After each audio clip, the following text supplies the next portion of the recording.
Remember the cranky pilot that was giving everybody a piece of his substantial mind as he was coming into Torrance, California in that citation jet, November 30 Charlie Victor?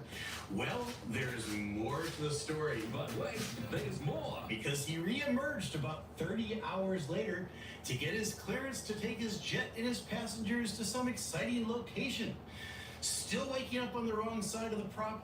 He's back in action again, and you're not going to believe what takes place the next day. Listen. Good morning, North Brown. Citation 30 Charlie Victor. I'm at the base of the tower. I got echo like the taxi. Just as pleasant as can be. It's me, your old friend 30 Charlie Victor. I'm at the base of the tower. I'd like to get permission to taxi for takeoff, all right? So now he's asking for a clearance, all right? Hang on to that. Put a little pin in that for a minute. Clearance. All right, and the tower is expecting him, and they're waiting, all right? And so as soon as he chimes in,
So I want to show you how we helped Tony Robbins' ad team cut their cost to acquire a customer massively on Meta ads. And we're able to...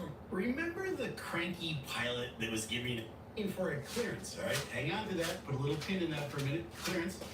All right, and the tower is expecting him, and they're waiting, all right? And so as soon as he chimes in, they're ready to pounce. Here we go. It's not over yet. Citation 30 Charlie Victor, Torrance Brown. I have a number for you to call for your clearance if I'm ready to copy. Oh, so he says, I have a number for you to call. Ah, that's very clever, right? Instead of pilot deviation, I'm just going to give you a number to call for your clearance.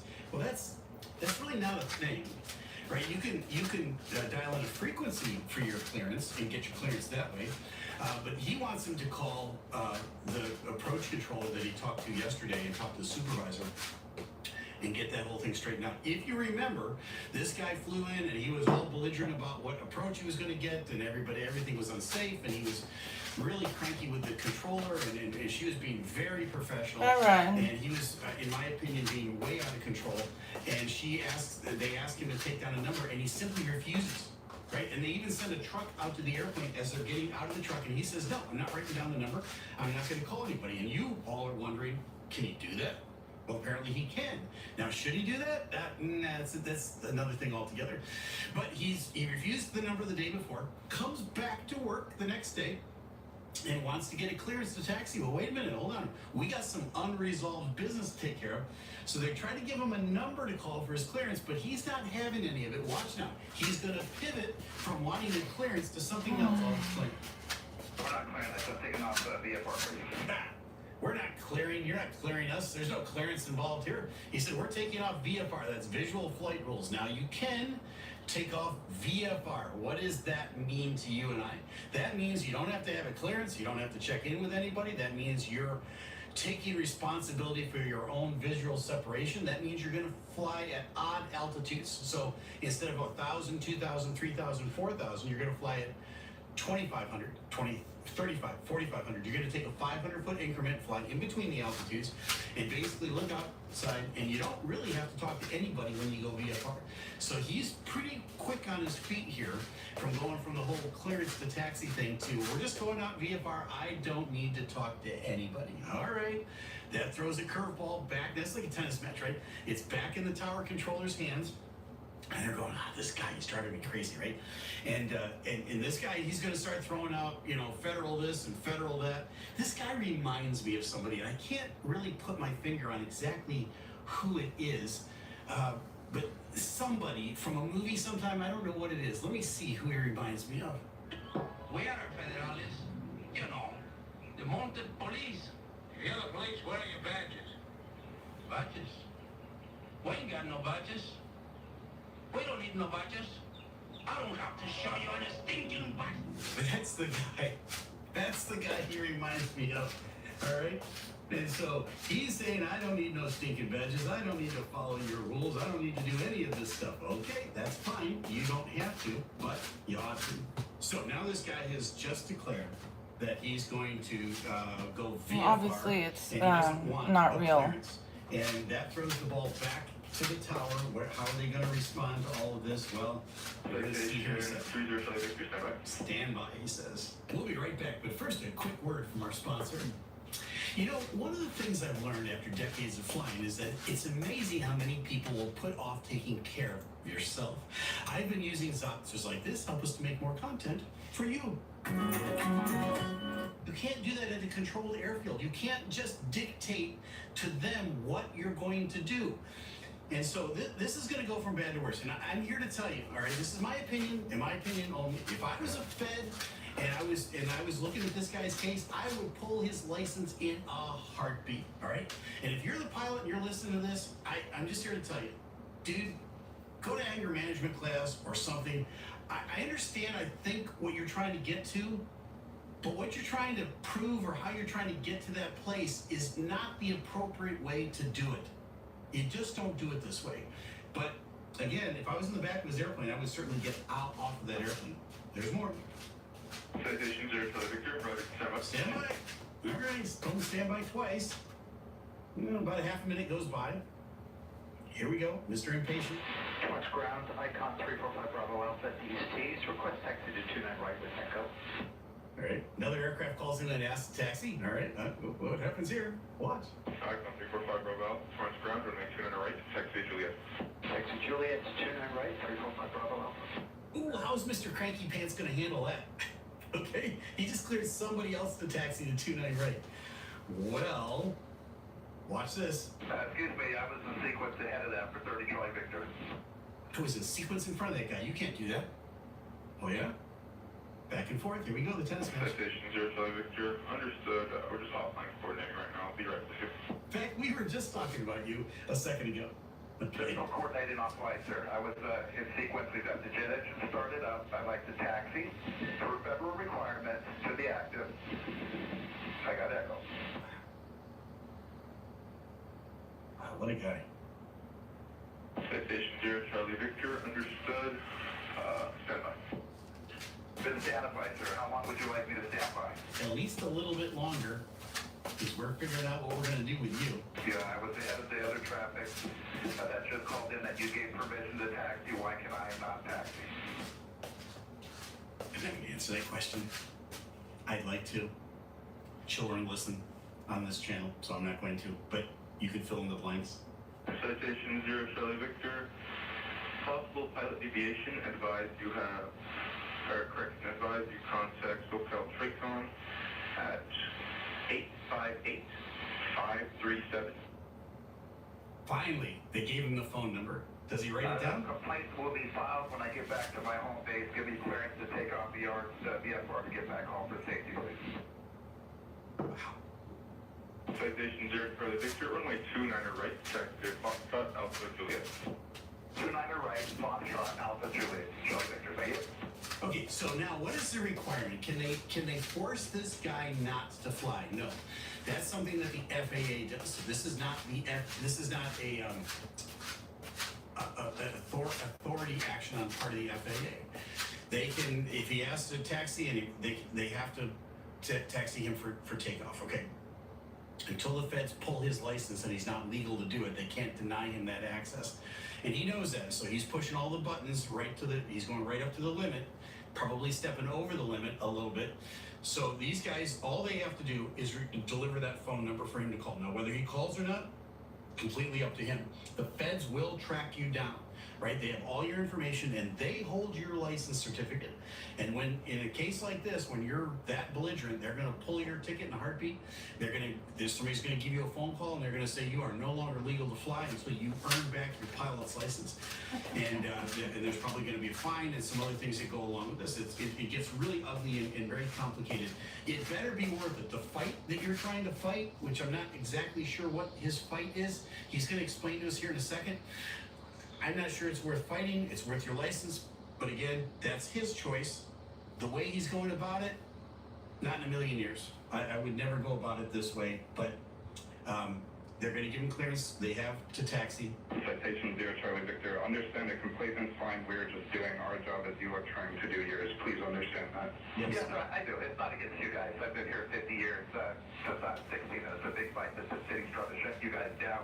I think you guys are awesome, but it's a fight between the feds and the city here. You guys are not part of it, nor me, but I got caught into it to do a circle the man, which is absolutely illegal to do in a jet coming in here. In fact, for an FT Eagle, look at it, it's no longer permissible. Okay. So he's going on about that circle the land. That was like the third alternative she gave him, was I could set you up on 29 and you could circle the land. Okay, well, let's say that is illegal. He was first given, he wanted to do that, remember that wide approach into runway 11 from the last video? And she said, well, if you go wide, you go into somebody else's airspace, and he was all upset about that. And that's the point he was trying to make. And she said, well, I'll bring you in tight, but you've got enough room to maneuver to get down to the runway, which he did. But he wanted more space than that. Why? Because he wanted to go into that other airspace to prove a point. So then he threatens the other controller with, I'm going to declare an emergency if you don't give me my clearance in 60 seconds. Then he declares an emergency, doesn't really have an emergency. They try to give him a phone number. He refuses. Everything goes from bad to worse. Now he's trying to explain, right, what's going on with all of this. And he's explaining why he's upset. So that's why I was upset. So it's not you guys, it's all yours. The lady giving me the crap. It's just I cannot jeopardize my passengers in a flight. Can't jeopardize his passengers in a flight. I would say his passengers are in more danger based on his attitude than they are anything that the air traffic controllers are or aren't asking him to do. Understood, but we are feds. I hope you understand that. We're federal employees here, and part of it is we just have to read you that warning when they say so. Have a good flight. Yeah, good Thank you for everything, guys. Take care. Great traffic. Try to make nice at the end.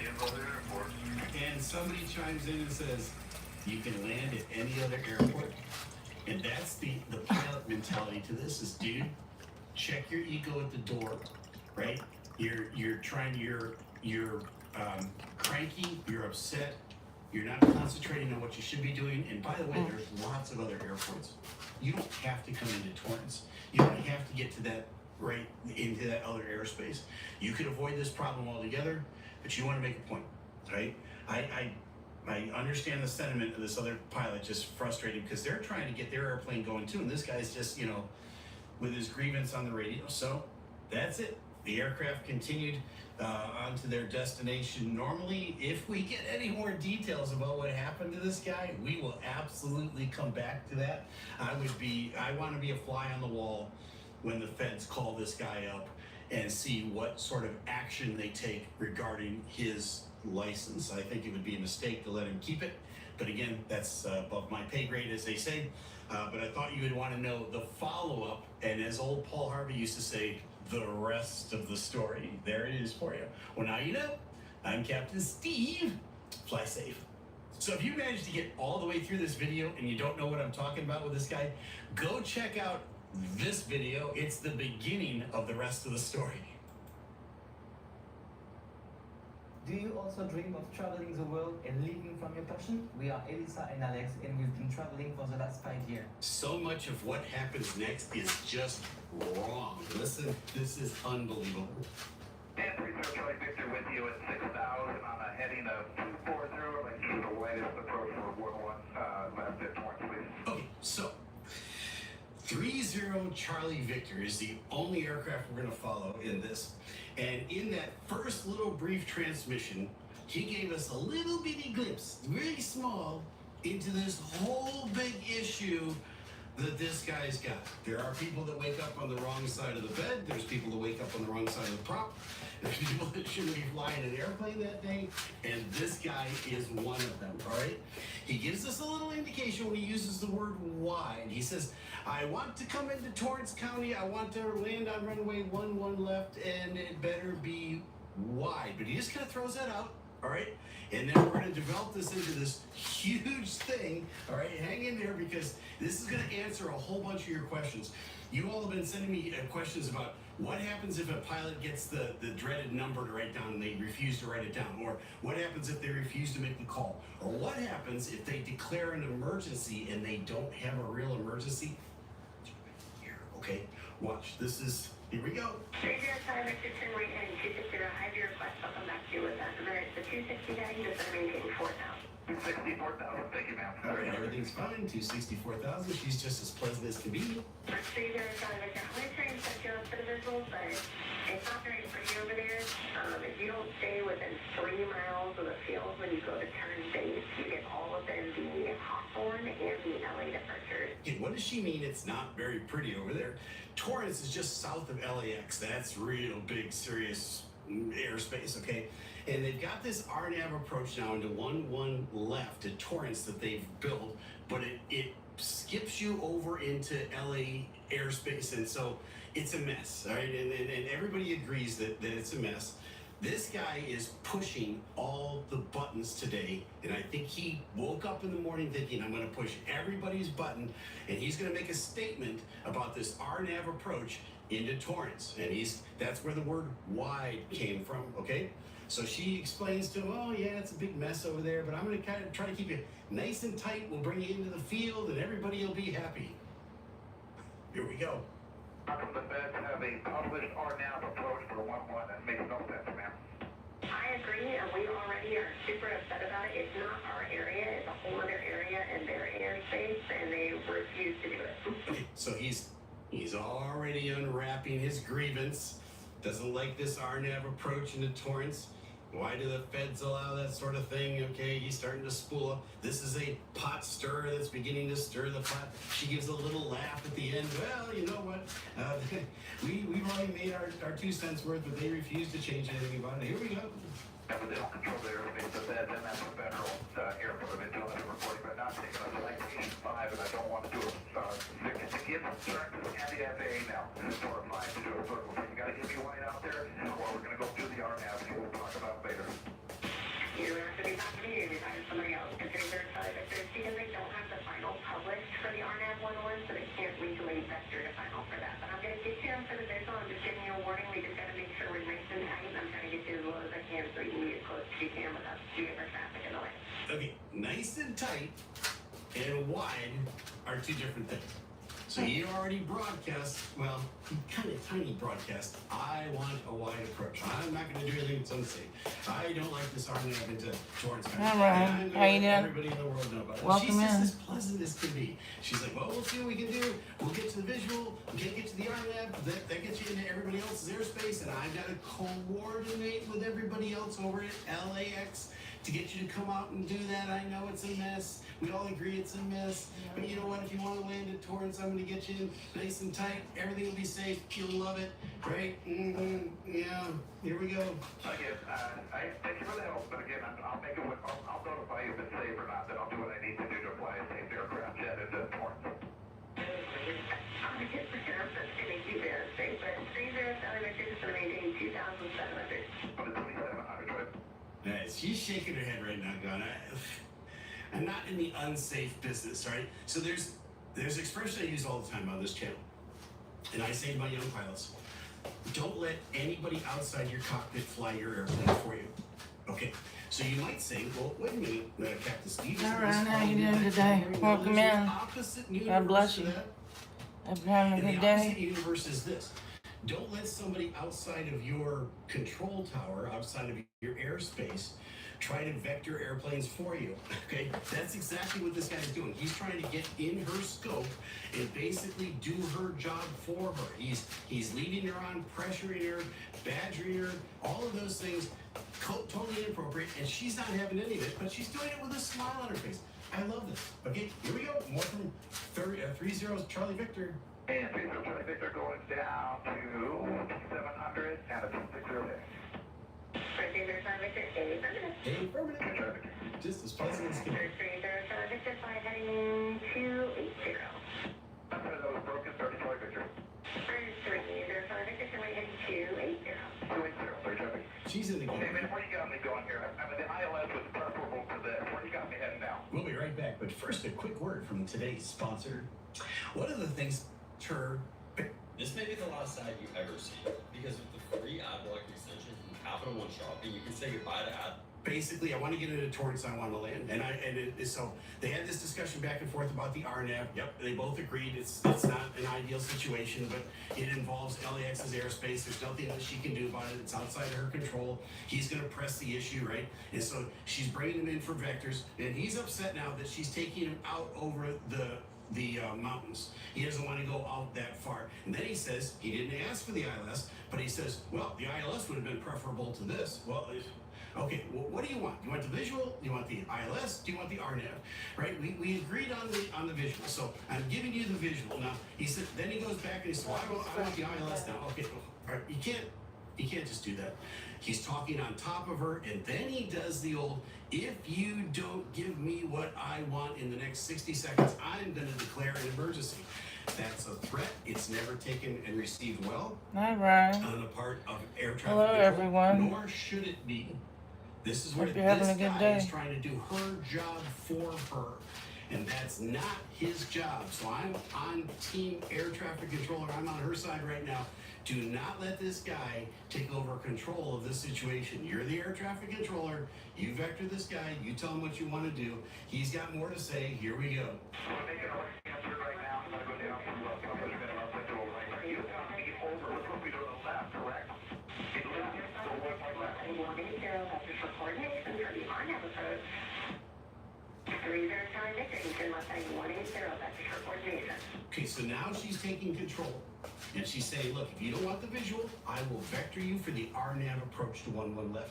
But what that means to her is she's got to get on the phone. She's got to call LAX. And she's got to say, I've got a citation coming into your airspace. I need to get him set up for the RNAV into here. And you've got to basically arrange all of your departures and arrivals out of LAX, not to interfere with Mr. Center of the Universe here. Oh my she's God, he's gonna get in coordinate that trouble. now with LAX, He's which a is pilot, the private pilot. that everybody wanted to avoid. Here we You go. have to follow He's what the asking air for- traffic controllers tell you to do. You can't do what he's doing. Probably lose his license. It's a silence. Negative, ma'am. You're supposed to make a left base for 1-1. 30 Charlie Victor, your options are you can do the visual or you can turn left heading 180 and I can vector you for the RNAV approach 11, but I have to coordinate. Yeah, what heading do you want me now? 180. 180, Victor. All right. Okay, thank you, ma'am. So really what we're doing is we are now for 1-1, even though you're saying it's a vectoring. 30 Charlie Victor, they're not going to give you the rest of the fix. They're trying to figure it out right now because they don't have the final, so they're trying to pull up the fixers. You said that you didn't want the RNAV for on your right. Get a circle, ask if you want to visual, you said you wanted to do the visual and get close to the field and get low, and then you just kept stepping on me, so maybe that's where the confusion was. Ma'am, I was already instructed by the other people before I came in over the approach. We were going to do a wide circle left base for one left. No, that was his idea. His idea, when he just kind of slipped it in there in the beginning, was I want a wide approach to 11 left. What does wide mean? Okay. I don't know First of anything all, about she's being got a all the pilot, airspace, but I know she's you got have to follow the contentment. So she ATC or told you're me, gonna get. do what I can. Have to get you call a there. phone I'm number or gonna something. give you like 3 miles, a little tighter than you might want. That's all right. Again, this You lose your license or go into more training. Temporarily lose your And license. he just keeps hammering the point. So now she's taking over control and saying, I'm going to give you the RNAV approach. Whether you want it or not, you're going to get the RNAV approach right now. And he's like, I thought we did this. I thought we were. Oh, jeez. Crying out loud. This guy must be a lot of fun. For the visual, that's what I was trying to help you out with, and then you started yelling at me. So you can stand by when we coordinate, and let's say 120. Left 120, 30 Charlie Victor. So now you got me over to Kathleen and do a circle test. Okay. Okay. Sure. 30 Charlie Victor, if this isn't done in 30 seconds, I'll declare emergency. I'm going to do an RNAV so I can land the jet for us to safely. That's what we're on the RNAV. So you got 1 minute or we're going to declare emergency. Okay, this this is the Oh ultimatum. my now. God. He says to her, "You've got 1 minute, or I'm going to declare an emergency." Okay, you cannot. This is timeout. This is where she said, "This is enough with this guy. I'm going to violate him." He's earned a violation at this point. He's threatening to declare an emergency when he doesn't have an emergency. If you have an emergency with your aircraft, declare an emergency, and you do it via either pan or mayday. You don't say, "I got an emergency." You definitely do not threaten the air traffic controller when you're not getting. That's what the you first want time I the heard way this you one. want it. That's different. Interesting. You're not getting what you want the way you want. You don't threaten, "I'm going to declare an emergency." That what she's doing with him is not endangering him at all. It's not creating an emergency situation. He's just got, he's got an issue, okay, with that RNAV approach, and he's going to push all the buttons and press that, thinking, I don't know what he's thinking, but he's pushing everybody's buttons, and he's about to be the guy that pays for it. But there's a whole lot more to come here, because the really good stuff doesn't start until he gets on the ground. Victor, sorry, Victor Manuel, are you declaring an emergency, and what would you like to do? I'd like to do a wide left circle plan. So you want the symbol first? Is it a left space? Yes. Alright, Victor, sorry, Victor, Torrance Airport is 9 o'clock and 9.5 miles. Okay, vector me down because I got sun in my eyes and I got clouds here, and that wasn't what was originally set up for 3. So I'll go ahead to a white turn. Victor, sorry, Victor, fly heading 020. 0 to 0, sorry, Victor. She is just as nice as can be. Both on board if you were remaining. Here we go. Have 7 souls on board, and fuel is right now 3,000 pounds. 3,000 pounds, perfect. Let me know when you can see the field. The lowest I can get to right now is 2,700 feet. The airport's going to be 10 o'clock and about 6 miles. Okay, so she's giving vectors to get to the airport. I'm here to tell you, if I'm one of the passengers in the back of this airplane and I get wind of what this guy's doing, I am never getting on that airplane with him again, ever. All right? I don't know who runs this operation. I don't know if he owns the citation. I don't know if he's working for somebody else. But Probably. not this guy. This, again, you can have the skill set to fly an airplane, but it's much more than just the stick and rudder skill set. You've got to have the I guess the judgment, and you've got to have the discretion. You've got to have the temperament, really, to fly an airplane. And this guy, it's wow, none of the above. Here we go. Yeah, I'm not going to be able to see what the haze is about, but as soon as I find it, I'll let you know. Now the haze and the sun is his excuse, right? Remember he was asking. Remember originally he was asking for a visual approach. He doesn't have the conditions for a visual approach, but he accepted a visual approach. He wanted that wide visual approach. Why? Because he's setting up to make a point. And he never had the visual cues that he needed to fly a visual approach. So now he's going to milk it all the way in. 1307 Victor traffic off Long Beach Airport, 12 o'clock, 7 miles westbound. 737 leaving 1,600, climbing high. Torrance Airport about 9 o'clock and 4.5 miles. Okay. Okay, I still don't have it because of the sun of the glare map is setting here, but I should be able to pick it up in just a bit. If you let me turn you about 15 to the right and give me 2 miles, I can take you down to 1,600 feet and put you right in the downwind port if that works. That would be lovely. Thank you. 30 Charlie Victor. What would heading with your like? 30 Charlie Victor 040 heading. 040 Charlie Victor. That would be lovely. And He Charlie says. Victor, can we go down to 1,600 now? Yes, give me 1 second, and 30 Charlie Victor just want to maintain 1,600. 1,600. Thank you. He thinks he's out of You the know, box. we can't see the bill from here with the sun of the glare. Oh my God. 30 Charlie Victor, and I'm trying to get you vectored over there and keep you around the terrain and get you as close to the field as I can while we do it by heading 340.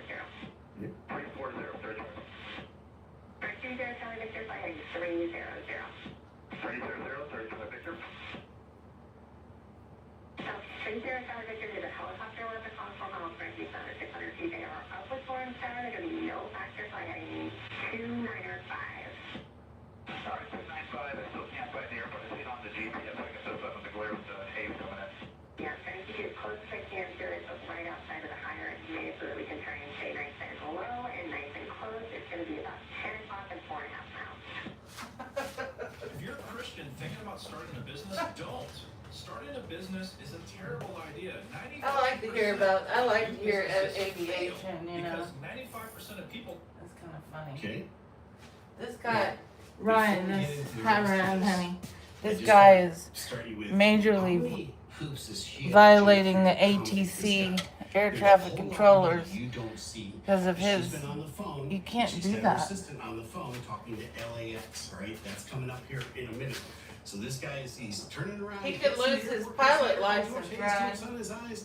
Okay, and she's vectoring him around, hopefully getting him right on top of the airport. This visual that he wanted, he can't see the airport. Okay, and it should be right on our left-hand side. This is the closest I can get here, and then I can put in there's more of a base, but we're going to get really close to the LA final. So these are Charlie Victor Torrance to spot. 11 at 10 o'clock and 3 miles. 3 miles. Roger that, 30 seconds. Do we have the field in sight? Negative, 30 Victor. Nope, still doesn't have it. Guy's like right on top of the phone. Okay, 30 Charlie Victor, I'm starting to see the field there as I'm coming in slightly downwind of me now, so that point. Yep, that's it. 30 Charlie Victor. It's their visual. Start turning 1-1 on the MS frequency. Whatever it Sounds means, like- frequency, I can add, and that's Sounds like this guy needs additional pilot training to fly this private jet, and also some anger management and some realistic reworking of his thinking of how this works. saying this is circles, I gotta go a little bit farther out, and then I'll make my left turn, so I can't turn sightseeing at 5 that quick going in. No, you're good. I'm already coordinating with the other guys so that you can keep an eye on your reference to LA departures. Lovely, thank you, 30 Victor. So she's already coordinating with the LA departure, so this guy can get his wide turn into Torrance. Okay, what he interprets as wide, and everybody else on the planet, again, oh brother, here we go. So she's on the phone with LAX. And 30 Charlie Victor, I can go ahead and make my left base, thank you now. Okay, 30 Charlie Victor, the LA departures are stopped so that it's nice and safe. Contact Torrance Tower 133.07. So this guy declared an emergency so he could have a longer approach that went over the LA airspace. So now this other county, Torrance, California airport, has to stop LA departures and arrivals for an emergency aircraft that's not an emergency because he wanted a longer final. That's what happened. She just gave it all away right now. If I said She it says, right. The LA departures are stopped, so it's nice and safe, right? That little expression, so it's nice and safe for you, is dude, you just stopped every departure out of LAX. The That's a whole big airport deal. up north had to come to a screeching halt because of you. And now I'd like you to tune into Torrance Tower on 133.075. Okay, that's the frequency. And so I'm gonna see if I he can find out doesn't more do about that. this. All right, now hold on. There's more. It's like an infomercial. Wait, there's more. 30 Charlie Victor, the LA departures will be no faster. They are stopped for you. Contact Torrance Tower on 133.07. Stop for you. And Torrance Tower citation 30 Charlie Victor, making a left base for 11 left. Citation 30 Charlie Victor, Torrance Tower, runway 11 left, and number 1. Okay, number 1. If you put on the recording, again, the lady misdirected me and gave you the wrong tower from. Thank you, 30 Victor. Okay, so now this guy, he's starting to do the cover your rear end. All right, and he says, if you have it, I want for the recording, I want you to record this. Recording, all right? The Oh my lady God. she misdirected me. So No, they, she didn't. you can't declare emergency in an airplane if you don't have an She gave me emergency. the wrong tower frequency. He's probably gonna lose There's his two tower license. frequencies, right? And this guy's working both of them at the same time. One of them is like 124.0, and the other is the 3307 frequency there at Torrance. She gave him the 3307 frequency. He didn't like that, all right? So he dialed in the other one, and he's talking to the Torrance Tower on the other one, thinking that she gave him the wrong frequency. This is common with people that are like this. These pugnacious, pilots that are always trying to stir the pot. There's two things can be true at the same time. A tower can have two frequencies, and if you think you got the wrong one and you dialed the other one in, well, he's talking to the tower now, but he's throwing the other lady under the bus. This isn't gonna work out well. There's lots more to come. Hang in there. All right. So again, two frequencies at Torrance Tower. Citation 0 Charlie Victor, main message, verify 11 left, clear to land, number 1. Right. Blue man, runway 11 left, 30 Charlie Victor. Wind 1205. 205, thank you, Charlie Victor. All right. Everybody's all set up to be nice to this guy. All right. Tower's transmitting. Yeah, all the air frequencies. traffic control run is the people that tell the airplanes in the air what to do when they're in the air. so they don't crash into other Right, planes or touches down. people or whatever. He's rolling out now. And you can't Citation 0. say you have an emergency unless you have one. Julia. Ryan. Citation 0 Charlie Victor, turn right, taxiway hotel, hold short, 11 right. Contact ground. $118 for car insurance. That's how much I was paying. Okay? I picked up the car a few months ago and watch this. Ready? $97 premium. $20 for. Right? We don't have his transmissions here, but he's coming back in a minute. Citation 30 Charlie Victor, hold short, 11 right departures, contact ground. Right, there he is. I stepped on you this second. I'll be back to you, hold on. I'll be back to you. Hold on. I don't understand the universe that this guy is in, but again, these are simple instructions. Hold short of 11 right. I'll get back to you. I don't know what he's doing that's more important. He's got this fake emergency that he's declared. Here we go. Mobile 102, that's the emergency aircraft line is fine, and they haven't said anything about emergency to us. Okay, so this is another transmission now over to the pickup truck or the people on the ground that go check people out after an emergency, right? Many times it's called the ARF crew, the Airport Rescue and Firefighters. So Tower's now communicating with them and saying, this guy didn't say anything about the cause. He seems to be okay. He's not asking for any help on the ground. We think it's implied in between the lines, this is a fake emergency.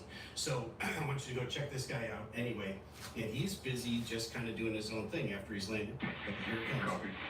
30 Charlie Victor, calling the ground, like to park at the jet taxi base in the tower, please. Number 30 Charlie Victor, on ground, taxi parking via Hotel Alpha Foxtrot, cross runway 11 right at taxiway hotel. Hotel Foxtrot, and I'll cross the runway here at Hotel for traffic.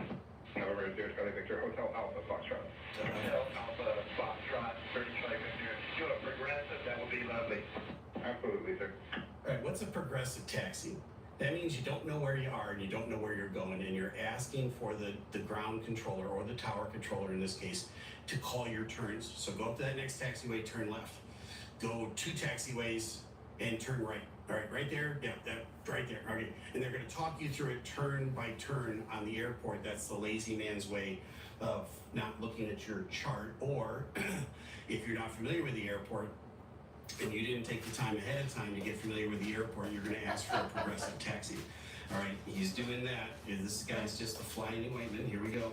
Number 0 Charlie Victor, it will be the next right turn on Alpha, then you'll roll past 1, and Foxtrot will be the second one. Yes, sir. Thank you, Charlie Victor. Okay, the magic moment is coming, so hang in there. It's all going to come Number together. 0 Charlie Victor, as you're on Alpha here, I do have a phone number for you if I was ready to copy. I'll do it when I'm ready. Roger. I'll do it when I'm ready. All right, there's your 2-year-old with their hands on their hips going, no, I'm All right, honey, where did you go? Okay, so that's where the petulant part To comes the in. bathroom? The part comes in, the pugnacious part, the pot stirrer. He's still at it. He got what he wanted. He's on ground in Torrance. He got his wide approach into Torrance. He got his statements all made to everybody along the way about how he felt about that RNAV 1-1 left approach.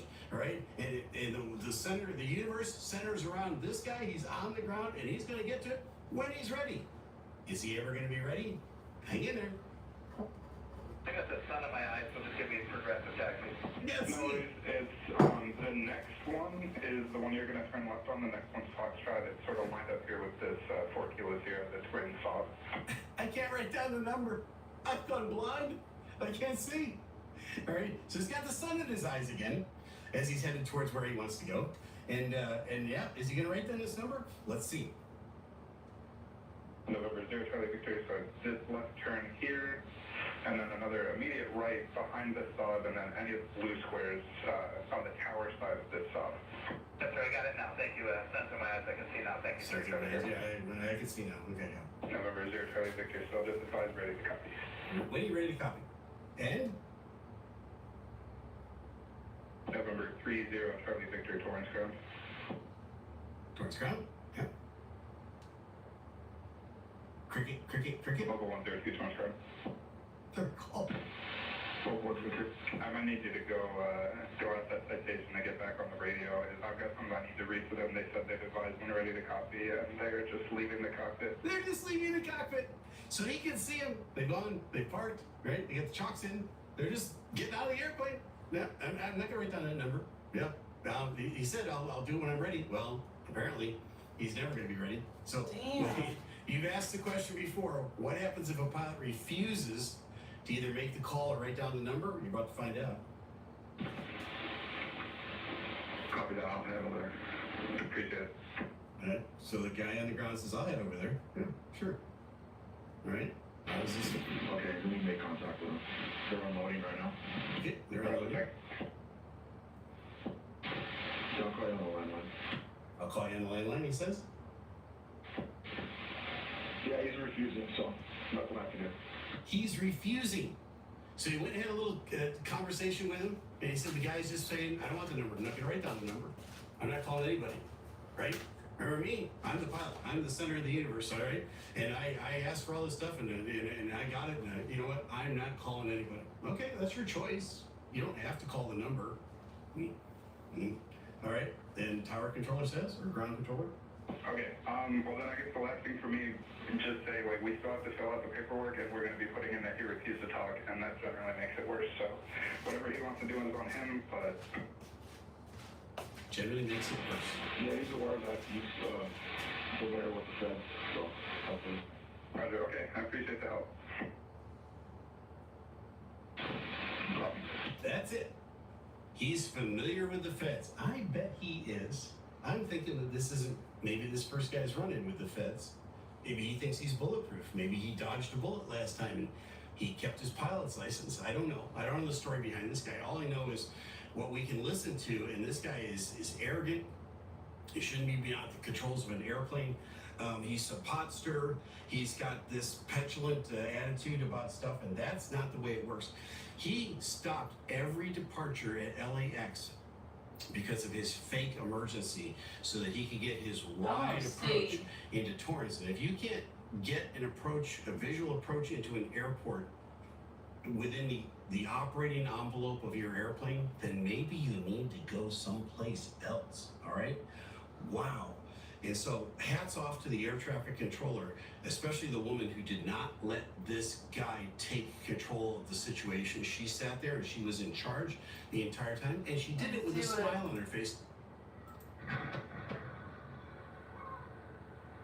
was that for landing? You want to see the whole thing?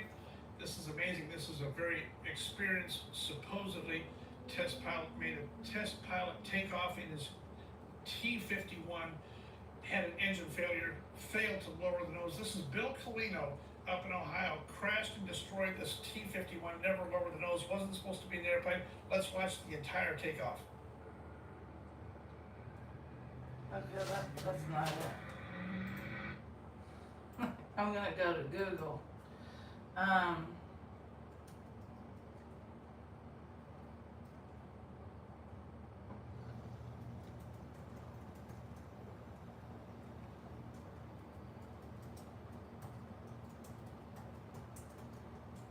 Let's see if it's on the news.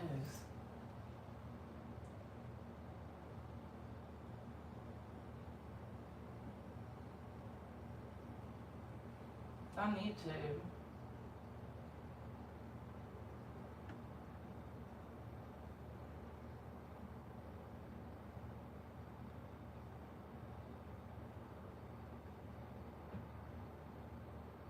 On Facebook. Reddit.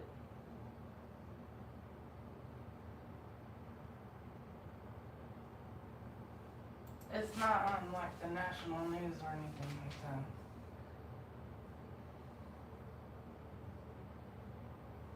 Instagram, Facebook.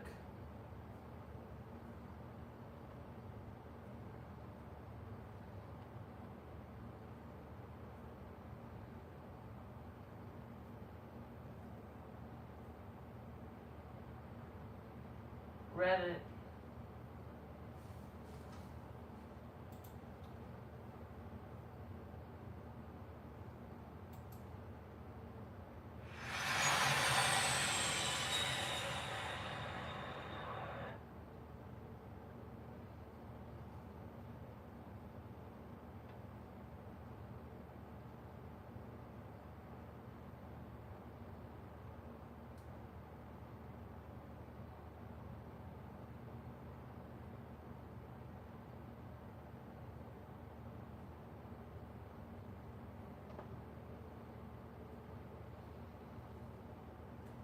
Now, if you go to Reddit, you have people saying, talking about the pilot like his name.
Well, I mean, I don't know what to say about all that.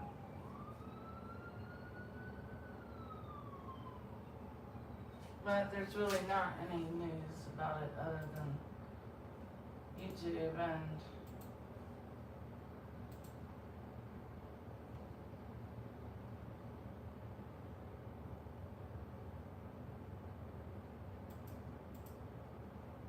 Bring your agent into Monday.com. Your Claude, ChatGPT, and Copilot agents working side by side where you already work. Set permissions, assign tasks, work from the same context, and create team-wide visibility. So build an agent on Monday or bring the ones you already have and give them a seat at the table. Consider your... Look, these wonderful strips, almost like pappardelle pasta. Beautiful. Cucumber in a bowl, season, mint, chop, yogurt, lemon. Absolutely amazing. Cucumber in the centre of the plate. Beautiful. Halibut is ready to come out and watch. Smells amazing. Tandoori spiced halibut with cucumber raita. Done. We're putting in a hot pan now to get rid of the excess fat, so we get this really nice crispy lardon at the end, okay? Now water's spinning around there nicely, yes? Vinegar's in there, and then it's turning around that way, so we go in. Up and straight in, yes? Okay. What have you got in there? Green onion, chives, vinaigrette. I don't want the peas too hot. If they get too hot, they discolour, okay? I'm going to put the lardon straight in there, okay? Yes? Toss it all together. Nice. 4 portions. Little taste. And margarine, please, Sandra. Pick margarine right at the last minute in there. Now, the idea of the yolk is for what? Yeah, the nice richness of the yolk. You have to give a really nice sort of sauce effect for the peas. Right. If the anchovy fingers are small, don't be scared to stir 4, okay? Eggs out, please. Nice and carefully. Plates down. Nice, simple, straightforward cooking. Thank you for the pepper. Good. Look, watch. A few margarine on top of the egg. Fresh margarine. Go, please. And then a really nice tapenade on. All of you, one simple question. Would you pay £8 for that? Yes, Yeah, you fucking better, because I made it all like that, yes? Right. Let's go, ladies, please. Now, who's whistling? Me? What are you whistling at? Because I'm just, I don't know. Susan, Yes, sir. how does your boyfriend put up with that voice? Jordan, I'm someone who will get the Yeah, good one. you haven't got one. No, Fuck me. I can't That's understand not what fucking this is. surprise. Are you still single, Mr. Frenchman? No? Go, please, yes? A single, white, loud female, yes? Doesn't have a fucking eggs from peas and pisses in the bath on a fucking holiday. Same as the needs, Moss. How can you do that to your friends? The same as sharing a room. Yes? You got in the bathhouse, I won't wait. I got in the bathhouse, I won't wait. Fred got in afterwards. She splashed water on her face. I said, oh, don't do that, Jill.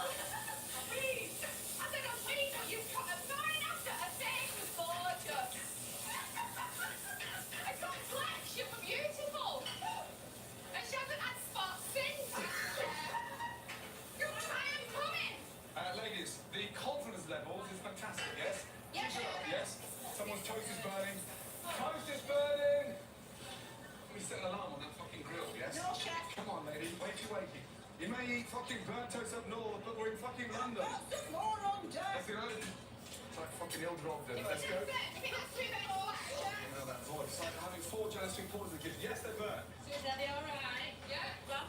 Well, they-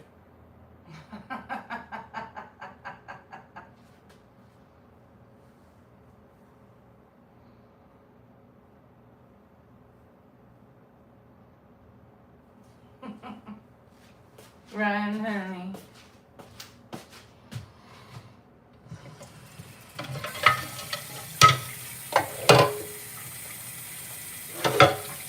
I don't have any more cat food to make. I'm out.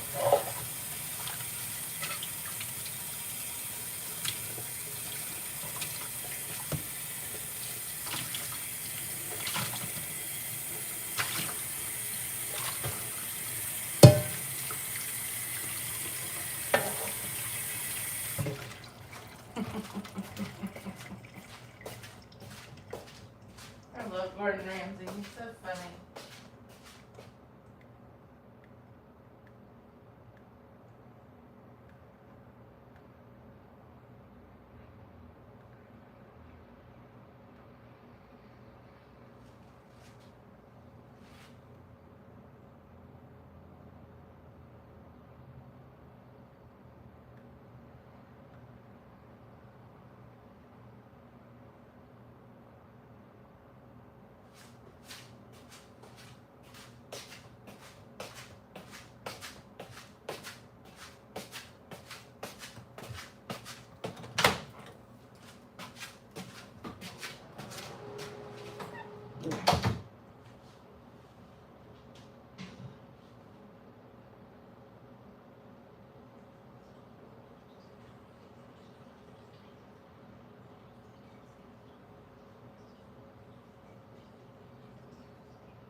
almost gave me diarrhea.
Hi, I'm bringing you a whole scan that can help give you a better quality of life that you don't even know is possible. And that's sick care, your legacy healthcare system, mind blowing. The Hamptons is a beautiful getaway for the rich and famous in the summer. But in the winter, it's a quaint village inhabited by a tight-knit community. Among the many eateries here is Finn McCool's, a family restaurant, which is unfortunately dying. Gordon Ramsay is here to breathe new life into it. I know it's winter, but God, you'd think there'd be somebody around here. This place is desolate. There's hardly anybody around. Come on. There he goes. I'm the owner of Finn McCool's Family Restaurant and Irish Pub. I was a police officer. I worked for the Southampton Town Police Department. I was there over 20 years. Well, this should be moved over a little bit. And I retired, and I was retired for 12 hours, 8 of which I slept. And then we opened up Finn McCool's Family Restaurant. We are a family, and that's what we're all about. That's who we wanted to cater to. Both of my sons work here full-time. And Jason, he's bar manager. What's up? Everything's happy at the bar, everything's good. My problems are more my brother. Feel free to kick your in the teeth, I swear. Yeah. Get out of here. What are you gonna do? I would definitely not recommend working with family. No, it's a pain in the ass. You're an ass. I swear to Christ, you are. I'm very good at what I do. I don't know if my dad and my brother could survive without me being a kitchen. Go away. Hey, go away. He is an arrogant little bastard. I developed the name Chef Shortcut for him because he just cuts corners. He'll deep fry bacon, and they come out like pig's tails. It's like chewing a bacon ball. It's absurd. I'm in charge of the food, and I have my name behind it. I know what can work and what won't work. He can be pretty cocky at times. You're so full of crap. There are times where he's very disrespectful. All right, look at me. No, I swear I won't look at you to the point where I can't believe the things that he says. What do you need it for? I can throw it at you. Brian and Jason butt heads a lot. It comes pretty close to blows. Well, tell him to stay the fuck out of the kitchen. Jason, tries to talk to him. Brian's all, his ears closed down. No, you don't know what you're talking about. Whatever, grow up. This isn't nursery school. I don't really give a shit about the feeling. Having diarrhea, Ryan. Cal would come in and show Brian that he's not right. I don't need help cooking. Before, I would just leave the kitchen and let him go on his way. But the business, it's floundering. There's no way of anybody knowing that it was a restaurant. We put signs in the windows and things of that nature, but still having that sign out front. I mean, we just don't have any money. But he's in debt somewhere in the hundreds of thousands. Father's invested everything he had. His whole life as a cop and retirement and pension and this and that. Done. I absolutely worry about Buddy's health. I worry a lot about his health. It's not my goal, and I don't want to go down with it. I don't know why he thinks he can be the way he is. If it doesn't work, it scares me to think how much, not only does he lose, how much everybody loses. We need this for our families. I'm worrying every night going to bed, I should be able to pay this mortgage and try to just barely scrape by and make it happen. I can't describe to you how stressful that is. Can't.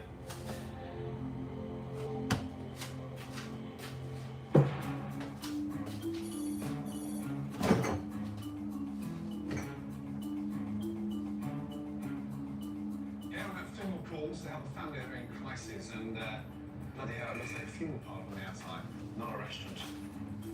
God, so grim. Hello. Hi. How are you? Buddy Ramsey, good to see you. My first impressions of Chef Ramsay were that he's an intense man. I didn't know if he was going to be some kind of a bastard or an ego man or something like that. This is my son, Jason. Jason, nice to see you. Immediate. Good. Hello, this is Carol. Carol, nice to see you. My first impression of Gordon, I think he's adorable. I would love to get my hands on Gordon. My daughter-in-law, Melissa. Melissa, hello. Jason's wife. My son, Brian. Chef, how are you? Are you well? First time I saw him when he came in, I was definitely a little skeptical. I do my own thing back here and I'm very content with that.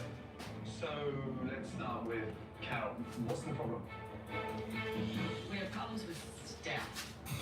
We have problems with Brian. Okay.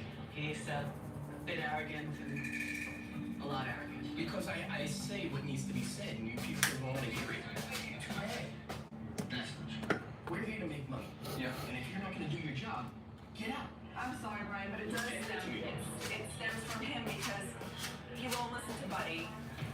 An example like? Valentine's Day. I wanted him to do a nice Valentine's Day menu. He didn't see the need for it because we're an Irish pub. He didn't think anybody come in for an Irish pub for Valentine's Day. It's half the issue. Half the issue. It's the night before Valentine's Day. You're saying we want to do it. What's your name? Wait. It's not true. Talking about two minutes. We're talking about me before. No. It's too late for me to order. But it's your responsibility to have come up with it weeks before because you are the head chef. We don't advertise. We don't advertise. Come on. Oh, boy. Right now, I'm hungry. I want to taste the food, and let's meet after show. Navan, the #1 rated business travel platform, lets your team book work travel in one place. Flights, hotels, cars, while staying within budget and earning professional rewards. Right now, they could be giving you $500 in Navan rewards for all. I was pretty nervous. I wonder what he's going to see. I wonder if we're going to get really blasted, you know. There's our lunch menu. Thank you. I'm about to serve Chef Ramsay. Like, this is so cool. The clams, are they fresh clams? Honestly, it's frozen. I'll start with the thin spring roll, please. Good choice. Thank you. Can I go for the salmon as well, please, darling? To make possible, have a shepherd's pie, please, I think. Thank you, Melissa. You're welcome. I want to see you and Ramsay chug. Yeah. Oh, smoke. Tuck him in the bed. Good night, Chef. I'm a very confident person, and I've been in the kitchen for a long time. I'm almost positive we'll get a good review. When you get family business right, it goes on for generations. And here, it doesn't feel like a family-run business at all. Homes are full of atmosphere, fun. It's got tweed knit curtains, like you're going to visit your granny. Weird. Here you are. Spring rolls with almond mustard. Wow. Cool. It's a very strange, bizarre-looking spring roll.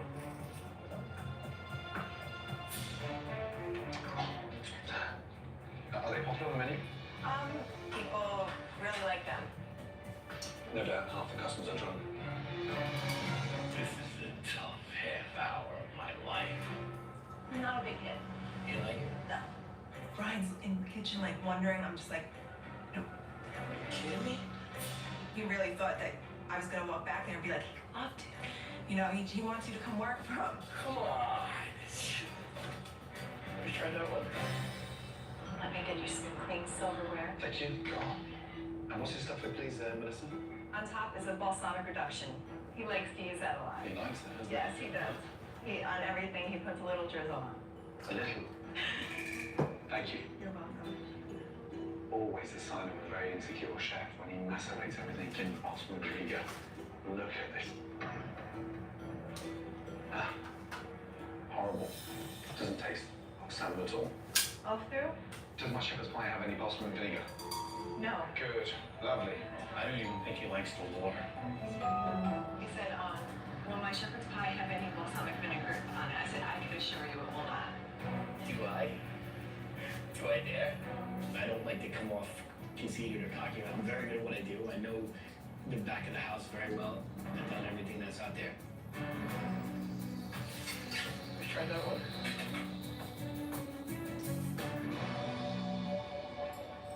Enjoy. Thank you. You're welcome. It's just a big ball of grease.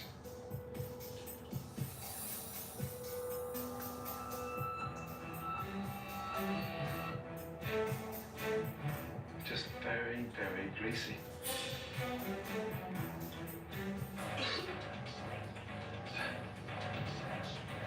Oh, God. That's disgusting. John? Second door on the left. Oh, no. Something made him sick. I don't know if he went to the bathroom and threw up, but he ran into bed.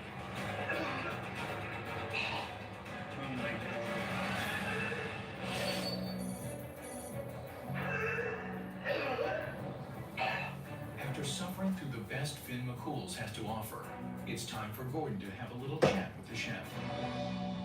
Clearly we've got issues. When a chef can't make a fucking shepherd's pie, it worries me. My shepherd pie was taught to me by, somebody who learned it from somebody who went to Ireland. It's an American Irish pie. Tastes like cough mixture. And then the salmon. What on earth was going on there? The salmon dish that I put out to him always had rave reviews from everybody that's had it. You could be eating tuna from a can. It was that overcooked.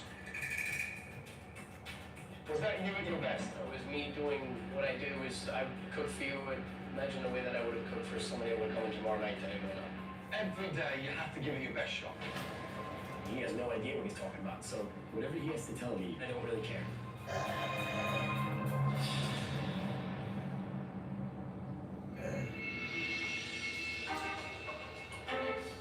For a restaurant to survive in the Hamptons, it not only needs the vacation business in the summer, but a loyal local following all year round, especially in the winter. I'm at the fire department. What better place to actually find out what is Finn McCool's really about? Morning, guys. How are you? Hi. How are you? Good to see you. Are you well? I'm Rick Schultz. I'm the chief here. Nice to see you. Very well indeed, thank you. Welcome to the neighborhood. Yeah, I'm very happy to be here. Tell me about Finn McCool's. A lot of fried food. Really? Yeah. Fried food? Maybe a little too much on the fried food. What I'd like you to do, if you could come back and come and have dinner there as my guest. These guys here have got their fingers on the pulse in the community, and you've got to look after the locals. What better locals to keep on your side? The firemen. Piss them off, you've pissed the whole town off.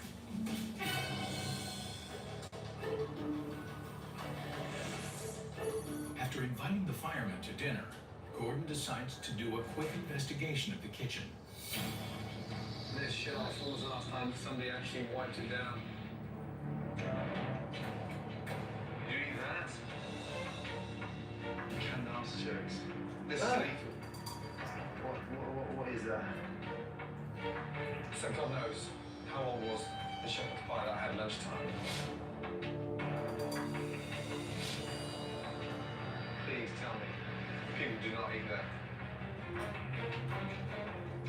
Cooked chicken wings, raw food against cooked food.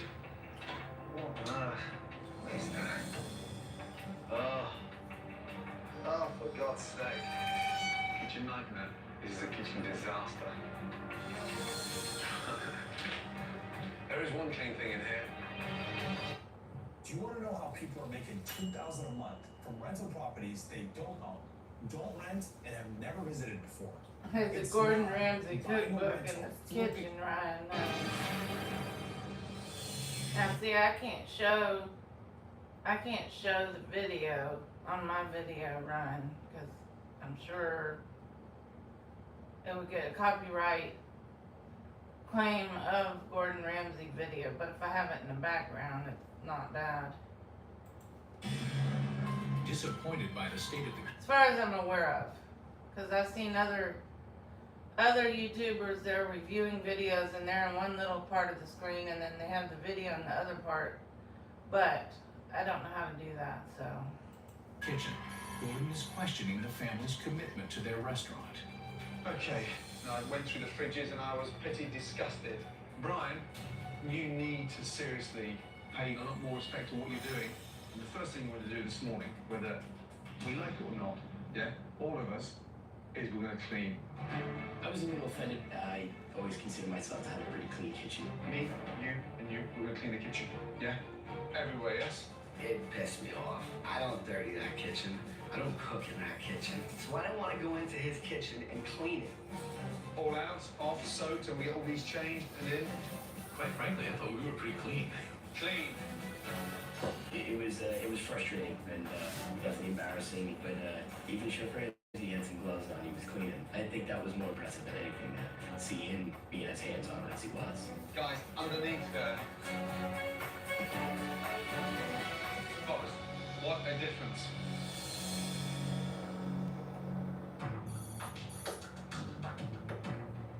The kitchen has been cleaned just in time for dinner. If only there were some customers. When we're struggling like we are now, it'll drive me crazy.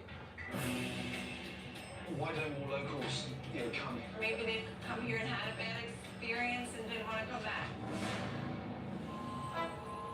Probably unlikely. Thankfully, the local firemen have decided to take Gordon up on his invitation. Hey, good to see you. Good to see you. It's now crucial that Chef Brian take advantage of this opportunity to impress the local firemen. Order in. What is that? Nachos. Nachos. Lovely. When was the last time we got fresh vegetables in the house? Last summer. Last summer. No, I just cringed when I see that, that's all. I developed the name Chef Shortcut for him because So Ryan, I can't show this video. Now, if I did a review of Gordon Ramsay, I think I need to read the policy on YouTube.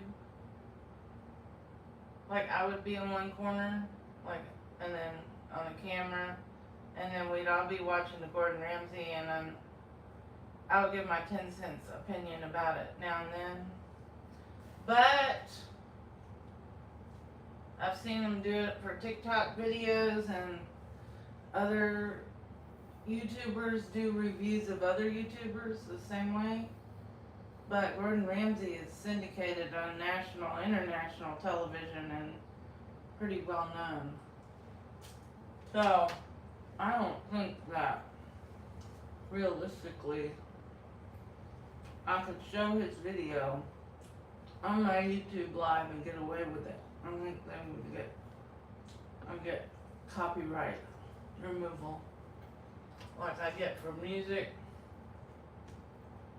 Well, what do you do? If you play music, you can play music in the background on your live video, and then it just says your video is not available in 275 countries, or 55, and then it says trim video, and it takes 30 minutes, and it cuts out the part of the video where you play music in the background. That's all I could do with music. I don't listen to music all the time. I have to be in the mood. was he just cuts corners. What are they, Brian? Baked clam casserole. Did you buy the clams frozen? You can't get fresh clams? Yes. I have a big problem with Gordon hanging over me, watching every step. When I'm doing something, leave me alone, let me do it.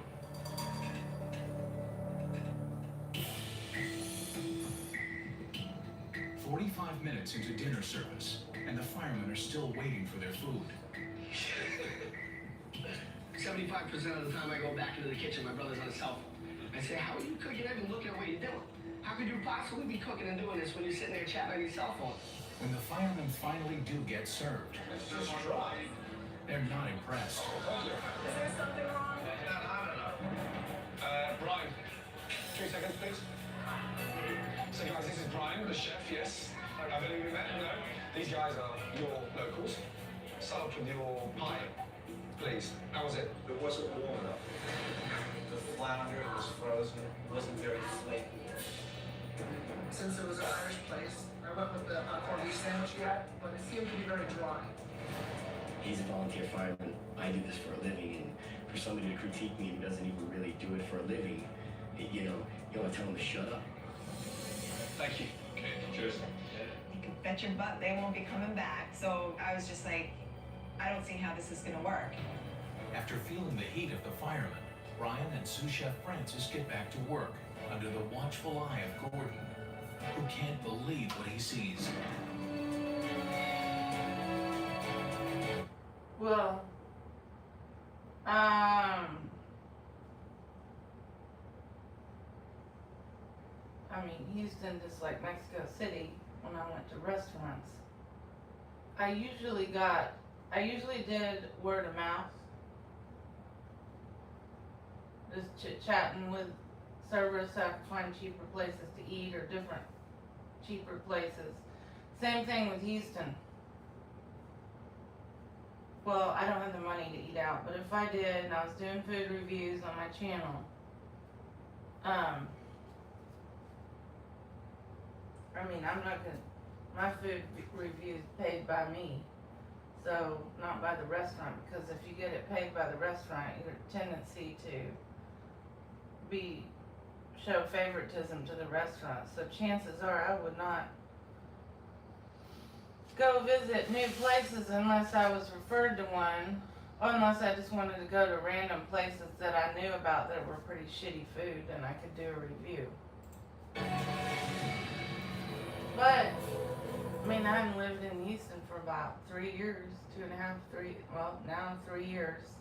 I'm in Houston now and I can't do food reviews, so, I mean, I wish I did have money to do food reviews, but I don't. So I can't. So I don't even know what I'm talking about.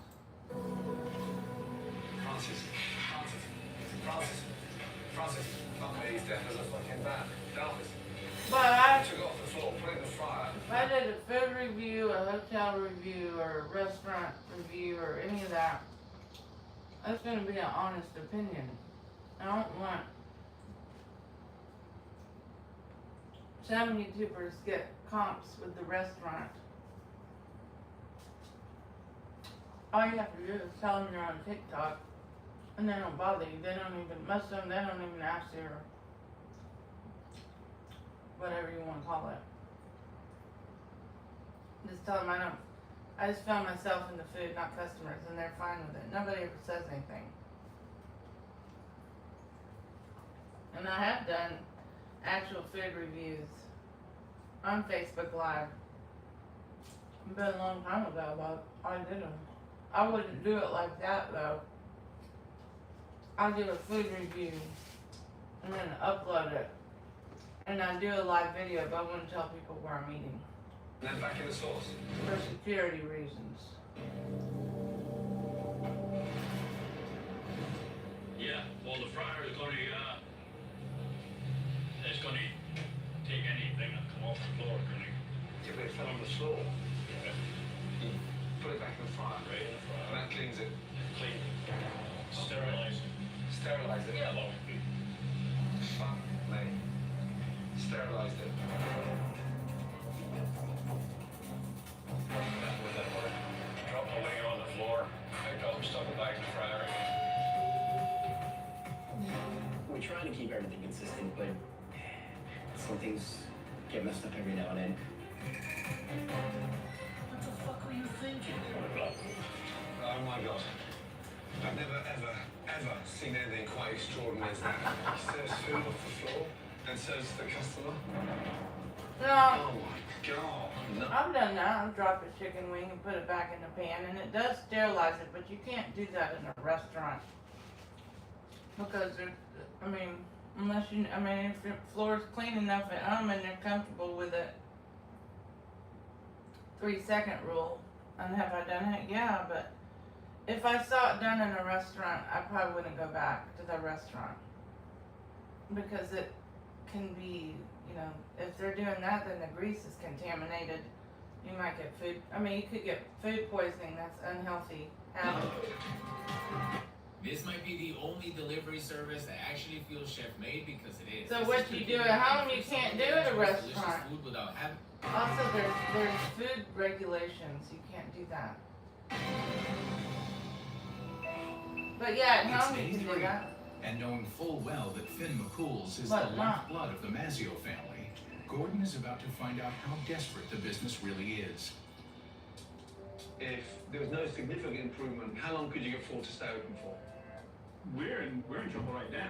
You know, we're probably, I would say, $5,000 a week or $4,000 a week under what we need to survive. Under? Yeah. So 20 grand a month? Yeah.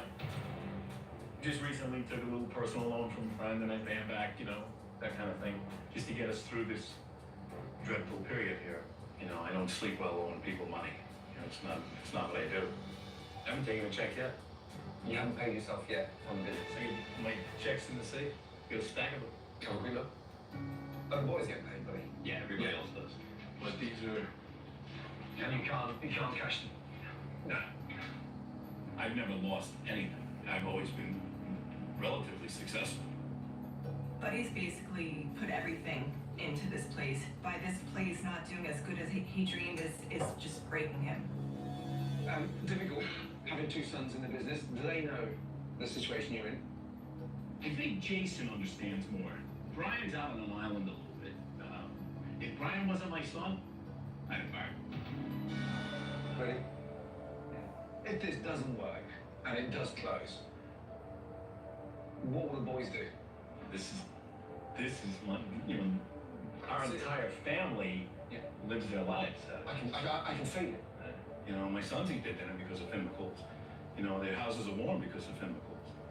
And to think that we would close, it would be catastrophic.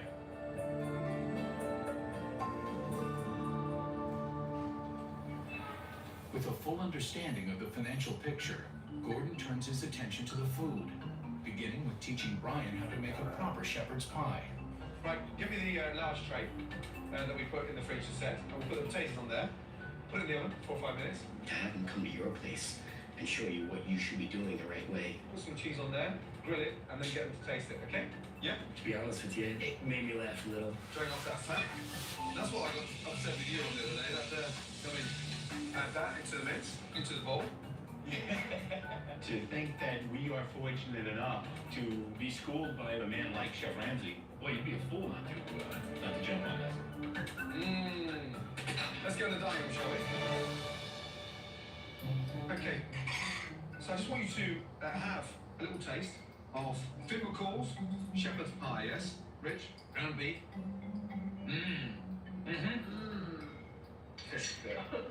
Ours originally certainly had much more of a brown sauce to it, and it was fatty. Then Gordon brought out Brian's old shepherd's pie to compare. This is a bit of a before and after. Oh. I thought our shepherd's pie was halfway decent. It wasn't. It was terrible. Our new shepherd's pie, it's fantastic. It's very, very good. I come out looking like the asshole of the family, who is tremendously pissed off.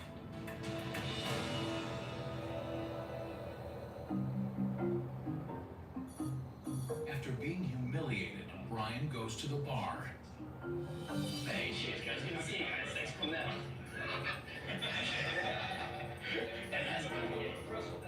Take it easy today. Take it easy. People see Brian as taking advantage of me all his life. If he wasn't my son, I'd have fired his ass out of here. Tell your buddies are outside, but I don't expect you to be running back and forth every time. Seriously. Okay. I'm serious. All right. I'm not kidding. I said all right. Enough. I lost. Get out of here. Do my job. Stay back here and do your job. Chill out. Nobody wants to get yelled at that they're not doing their job properly. I'm not gonna stick around for it. Why are you standing right there? I definitely once again felt like a little kid getting yelled at. I'm fucking standing right here and doing what I gotta do. Why now? Watch your mouth. Get out of here. Do what you can. Take care of this ticket then. I didn't even want to be here anymore. I don't know if I want to be in the kitchen anymore. Never mind here. Fuck off. Yeah. I'm done working here.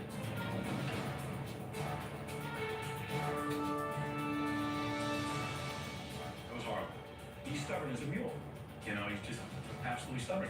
He just disappeared. Brian's departure has left the restaurant without a chef, and Buddy is forced to run the kitchen. Soup? Thank you. What's that there? Palm salad. Good. So you're aware of that. You've done that before, haven't you? I'm thinking, Jesus Christ, look at me. I don't know what the hell I'm doing back here. What is this? Fascinating, isn't it? Yeah, I'm glad you find that difficult to read. There was 8 tickets on the board. I didn't even know what tickets were up. Buddy. No, buddy, you have to take some number, man. It looks like a crock of shit. I know. Start again. Buddy, you happy with that bacon there like that? Looks shit. Looks like shit. Come on, big boy. Standards. That's better. Service, please. That's better, man.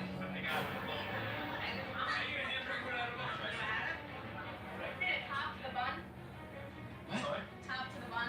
Top to the bun. We only said half an hour. There was no bun on that. Let's put it on straight away. We'll argue after. Buddy, veggies, please, instead of fries. Is that other shepherd's pie for 6 coming today? For fuck's sake. He didn't know how to cook. Fucking doily. Yellow cook a flounder. Sweating, dripping. Now, smashing plates. His own plates. I wonder Brian's a cranky bitch. Are you single? Maybe you're divorced or new in town. It's time to meet your match with events and adventures. Whether you're low-key or adventurous, come hang out with tons of Which I can do that. exciting group activities. Maybe I can meet a new Whether you're husband. single, from happy hours and trivia nights to outdoor That'd be adventures fun. and weekend getaways. Events and Adventures has something for everyone. We're all here for the same reason. So come meet. It's day 4, and Brian's loyalty to his family brings him back to work. You get a renewed respect for what Brian has to go through. It's a tough job. It's tough. And a mozzarella stick going. I gained a lot more respect for my brother. And all these times that I'm hard on him and I get angry at him and we fight about stuff and I couldn't do what he does. With a new appreciation for Brian, Gordon decides to spend some one-on-one time with him. I knew you were an angry chef, frustrated, pissed off with your dad. I didn't know what you had in your shoulders before I walked in here. There's parts of me that feel for you in a way that I started to understand what's on your shoulders. And when you get pissed and frustrated, who do you talk to? Who do you open up to? I'm not gonna wreck my little one. Have you thought about quitting and setting up elsewhere? Constantly. Yeah. I can't tell you how important your role is enough. I probably faded out a little bit in stepping up my game to where it used to be. So I might have lost some of the passion, which is sad to say that because I didn't think that, but now it's kind of opened my eyes a little bit about that. You've got to handle it a different way. In a way that you become the responsible one. And fucking focus. If you've got the security of your food and you make this place rock, I promise you, that's going to give you stability to run this business for the next 20 years. Okay? Good man. Chef Ramsay definitely kicked me in the ass. Got me excited to do what I'm doing. While Gordon has been dealing with the family's issues, his design team has been sprucing up the restaurant in anticipation of the relaunch. Oh my gosh. You walked in and you felt like you were at your home. It was so comfortable. It's bigger, huh? Holy Moses. Oh, look at the booths. Warmer? Yeah. Wow, I'm in shock. I'm never lost for words. This is overwhelming. Gorgeous. For Buddy, this was his big dream. It was very cool seeing that just look on his face when we walked in there. Wow. I'm happy. We've been given a gift. Now it's our job to make this work, and we certainly will. It's beautiful. Holy Moses. This is so exciting. Chef Ramsay asked us to hang outside for a little bit. Something you've always wanted, never had. Welcome to Finn McCall's, yes? Lovely. Wow. They established kids out of the 6 family restaurants. Is that beautiful? That's gorgeous. Huh? That is a beautiful sign right there. You can see that from 100 meters, right? I didn't know he would go to that extent and really go that extra mile for us. Can't miss this. It's tough to put into words how much that means to me and the rest of my family. Buddy, happy with the color? Holy Moses. Look at it. It was very emotional. We were all getting teary-eyed, and the 4 of us were just in awe. At least when you drive by now, you know what it is. Amen. I'm thankful as an owner of a restaurant, and I'm also thankful as a dad. Although Finn McCool's has a new sign and a new look, it's the food that brings in the customers. The first thing I did was got rid of 2/3 of the menu because A, the majority of it was frozen, B, it wasn't fresh. What's the point of having it on there? Whatever comes out of here has my name on it, and I don't want to mess this up. You've got to move with the seasons. Get rid of the dark, heavy sauces and lighten up a little bit. Gordon's new menu of contemporary pub food includes McGinnis pub burger, and Gordon's own family recipe for shepherd's pie. and then the fireman's chicken. Chef Ramsay dumped the fried foods. They're gone. And to give the restaurant a new energy and to take some pressure off Brian in the kitchen, Gordon has introduced tableside service. Tonight we're going to be roasting a chicken. We roast it in the kitchen, and we're going to cut it tableside. Don't be nervous about it. I can see it on your face already. Yeah, don't. It creates a buzz in the dining room, and it creates a bit of excitement. Ready? Let's go. Okay, you and I in the kitchen. Let's go. Listen, we've been through a lot this last week. It's been amazing. You know, we've learned a lot. We've seen a lot of things that we've done wrong. We've taught a lot of things and how to do things right. So we can come out of the blocks today and people can leave here saying, "Oh my God, what a place." This is huge. This is a grand opening. Smile, make people feel. Have fun. Let's kick this in the ass. Make this happen. Yeah. That's all. We're going from top to bottom. All right. Anybody have any issues? Communicate. 5 minutes. Go compose. Go compose. Hurry up. The news of Gordon Ramsay's new menu has spread through the town, and the restaurant is fully booked for relaunch. All right, come on in. Gordon also persuaded the firemen to give Finn McCool's another chance. Don't look so nervous. Just smile. Even when it's going wrong, smile, okay? This table right here. This is their one big last chance of getting this thing right. Welcome to Finn McCool's. My name is Melissa, and I'll be your waitress tonight. This is our big chance. The whole community is coming here. You want a big one or a regular? I'm filled with excitement. I can't wait for this. This is what you live for. Tonight's gonna be great. Brian, can I please put a ticket in? I'm thinking, all right, well, I gotta have this, I gotta have this, and then I didn't have time to think of what I gotta have anymore because the tickets started coming. Would you like a book? We opened up the floodgates. What's all this food doing up here? Where's this going? Your life is full. Your future shouldn't have to wait. At Houston Christian University, you can earn your degree 100% online on your schedule. Career-focused programs in business, nursing. It's a huge night at Finn McCool's. The locals have come out and the place is packed. Tonight is, without question, a wonderful opportunity for the Mazzio family. But if it doesn't go well, it could be a goodbye party instead of a relaunch.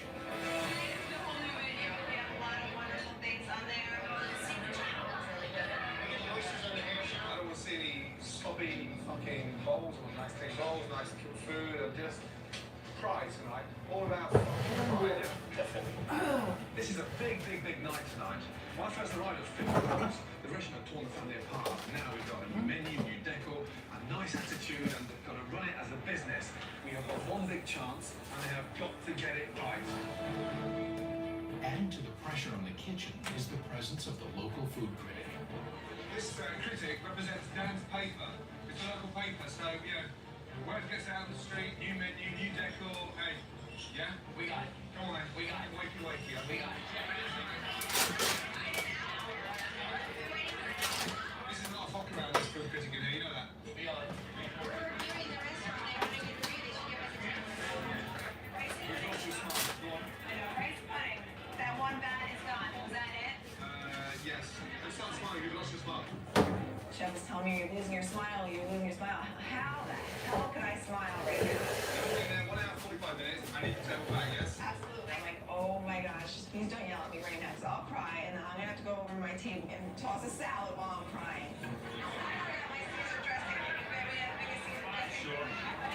Brian, do you have the Caesar dressing or do we? They should have it. Okay. Keep an eye on the salad for me. I'm gonna run and grab it myself. It was nerve-wracking. I'm running around with chicken with its head cut off. Where is the Caesar dressing? I can go to the table without the dressing. Where is the dressing? You've got to... I don't know, I was a little nervous there. Dressing right here. My bad. While kitchen is overwhelmed, the customers are restless. I would think within over an hour we would have our food on the table. While people in the dining room are waiting a long time for their food, the fire chief is yet to be seated. I think we ordered beforehand. You're a little overcrowded for the fire coach, you know what I mean? Every place in Halls and I, every oyster, every plate, every customer, yes? Really count. This is extremely hot. It was frustrating for sure, and definitely embarrassing. Pretty much a 3-ring circus broke out. Can I have half a lemon rather than salad on that, please? Yeah? Just a half a lemon, cut in half. Give me 1 second. I'm I'm sorry. getting pissed now, yeah? Let's go. With Chef Ramsay screaming at me. Don't get fucking pissed with me. They definitely once again felt like a little kid getting yelled at. I see you work faster than this. Yes, it's a new menu, but you can move faster. Yeah, let's go. 2 pot pies, a stew, and a shepherd pie. Come on, buddy. Come on, come on, come on, come on. Going. Nice good oyster. There you go. You're welcome to join. Stay in control, Brian, yeah? Buddy, that's your chicken. Buddy is nervous about going around and carving up those chickens tonight. Almost the one that got away. Come on, come on, come on, come on. While Brian tries to keep the kitchen under control, Jason is busy putting out fires in the dining room. I apologize. He's working on a brand new menu with a packed dining room all at once.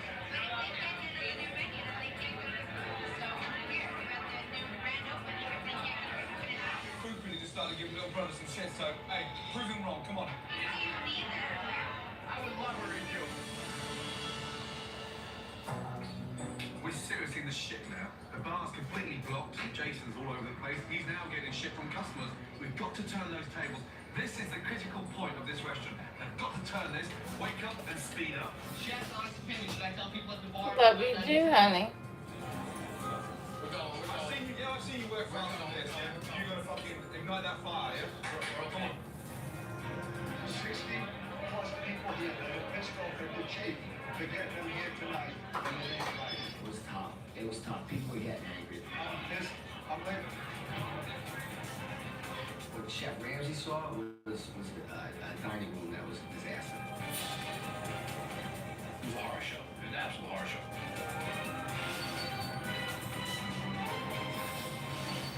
Come on, Brian. Gotta step up now, man.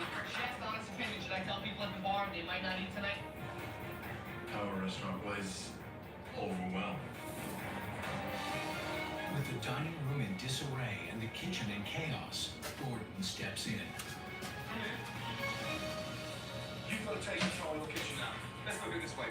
We have to work really dig deep to get these birds back from that side. So don't disintegrate. And the quicker you get to speed with what's going on here, this whole thing's going to start gelling a lot quicker.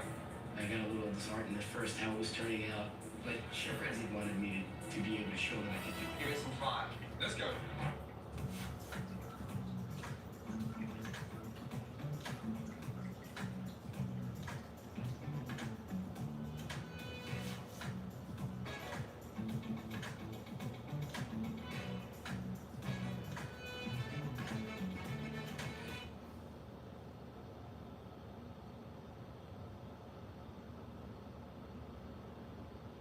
I built this website in 5 minutes with Wix Harmony.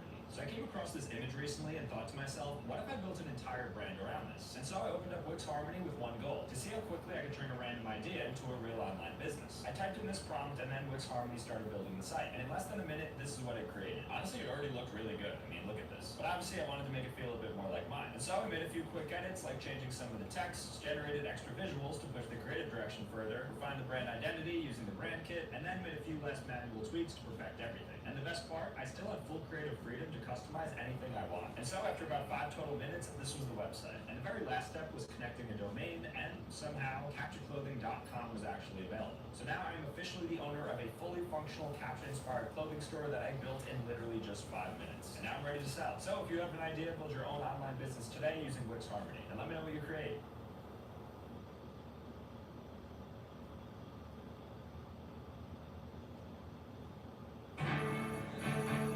The family begins to get it together, and the food is once again leaving the kitchen. But they face another critical test, the food critic.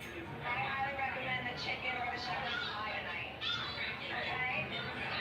Choose between the potato and bacon or the mulligatawny. What would I do? Mulligatawny. All right. Let's get breakfast stew, shepherd's pie, fry it with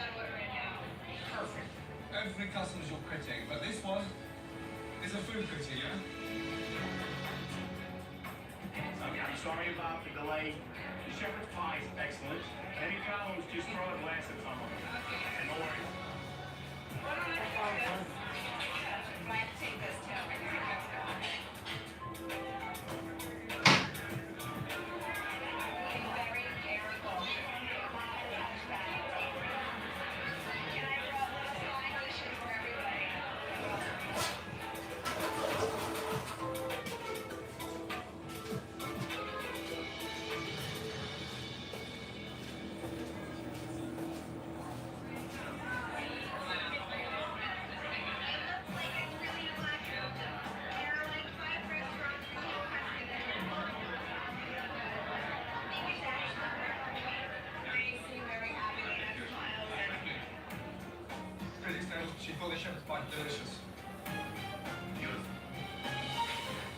'Cause where this pub starts to make money. It's turning tables for the second time. The atmosphere is electric. No matter how much money you got in Hamptons, you can't buy an atmosphere like this. Extraordinary. Can you put these two soups out here? We're on it. Come on. Buddy. Yeah. Yes, I said I was doing it. I told you I was going to pack the place, yes? Yes, sir. In 24 hours, hello, the word spread and every fucker turned up with their dog. Yeah? Yes. Stay for a while. Stay for a while. The dinner service ends successfully. Customers are leaving satisfied. And the family proved that they can make it work. At least for one night.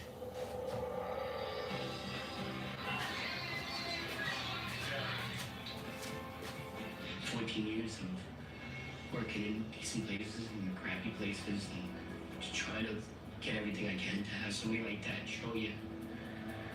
Awesome. It's what I wanted to do for a long time, and I just faded away. And, just came in and went through the motions. And then for him to come in, and tell me that I needed to get back into it. And he actually did. He, made me feel like I wanted to cook again. No, guys. Let me tell you what I saw, and this is the God's honest truth. I saw a family come together. There was a buzz. Everybody felt it, and we were a family again. The first and foremost important thing to think about tomorrow, do not stop supporting each other, because you've got a great family. And when it works, it's beautiful. Good night, Chef. Gordon Ramsay refers to me as a chef.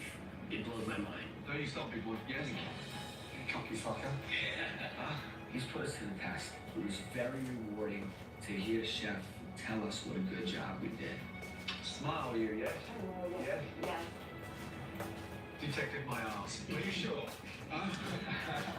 We appreciate what he did. All the work that he did didn't fall on deaf ears. I saw a family come together. Proud. Really proud. They're great, Dad. You got a heart of gold and two great sons. Cheers. Take care.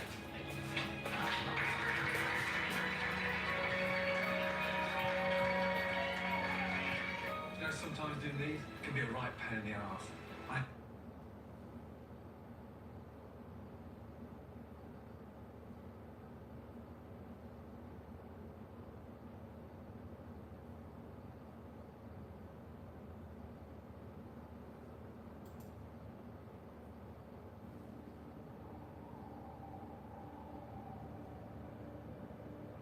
It's the wifey poo edition. These comments were rich. Why don't we use your name? How rude. Yeah, you better get it. Right. Welcome to this very special edition of Ask the Captain. It's the wifey poo edition. I've got with me the fair and lovely Mrs. Captain Steve on our brand new set.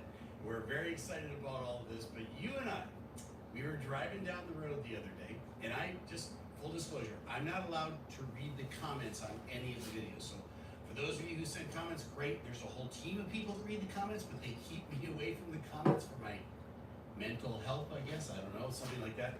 You were doing scrolling through the comments on the Home Alone video. Yes. When the kid got left at the airport, right? And you were guffawing out loud. You were in a little pile of laughter on the floor, and I kept saying, what? All right, let's do it. We're gonna comment on the comments, And so. Big TV. These were some rich comments. No. All right, I picked some of my favorites. Might be on We're later. gonna start on a high point because it goes down really quickly. Okay, comment number 1. You're in good company, Captain Steve, talking about you leaving our son behind, not me, you. Jesus' family left him in Jerusalem for a whole day before he realized he wasn't with the group. Yes, I am.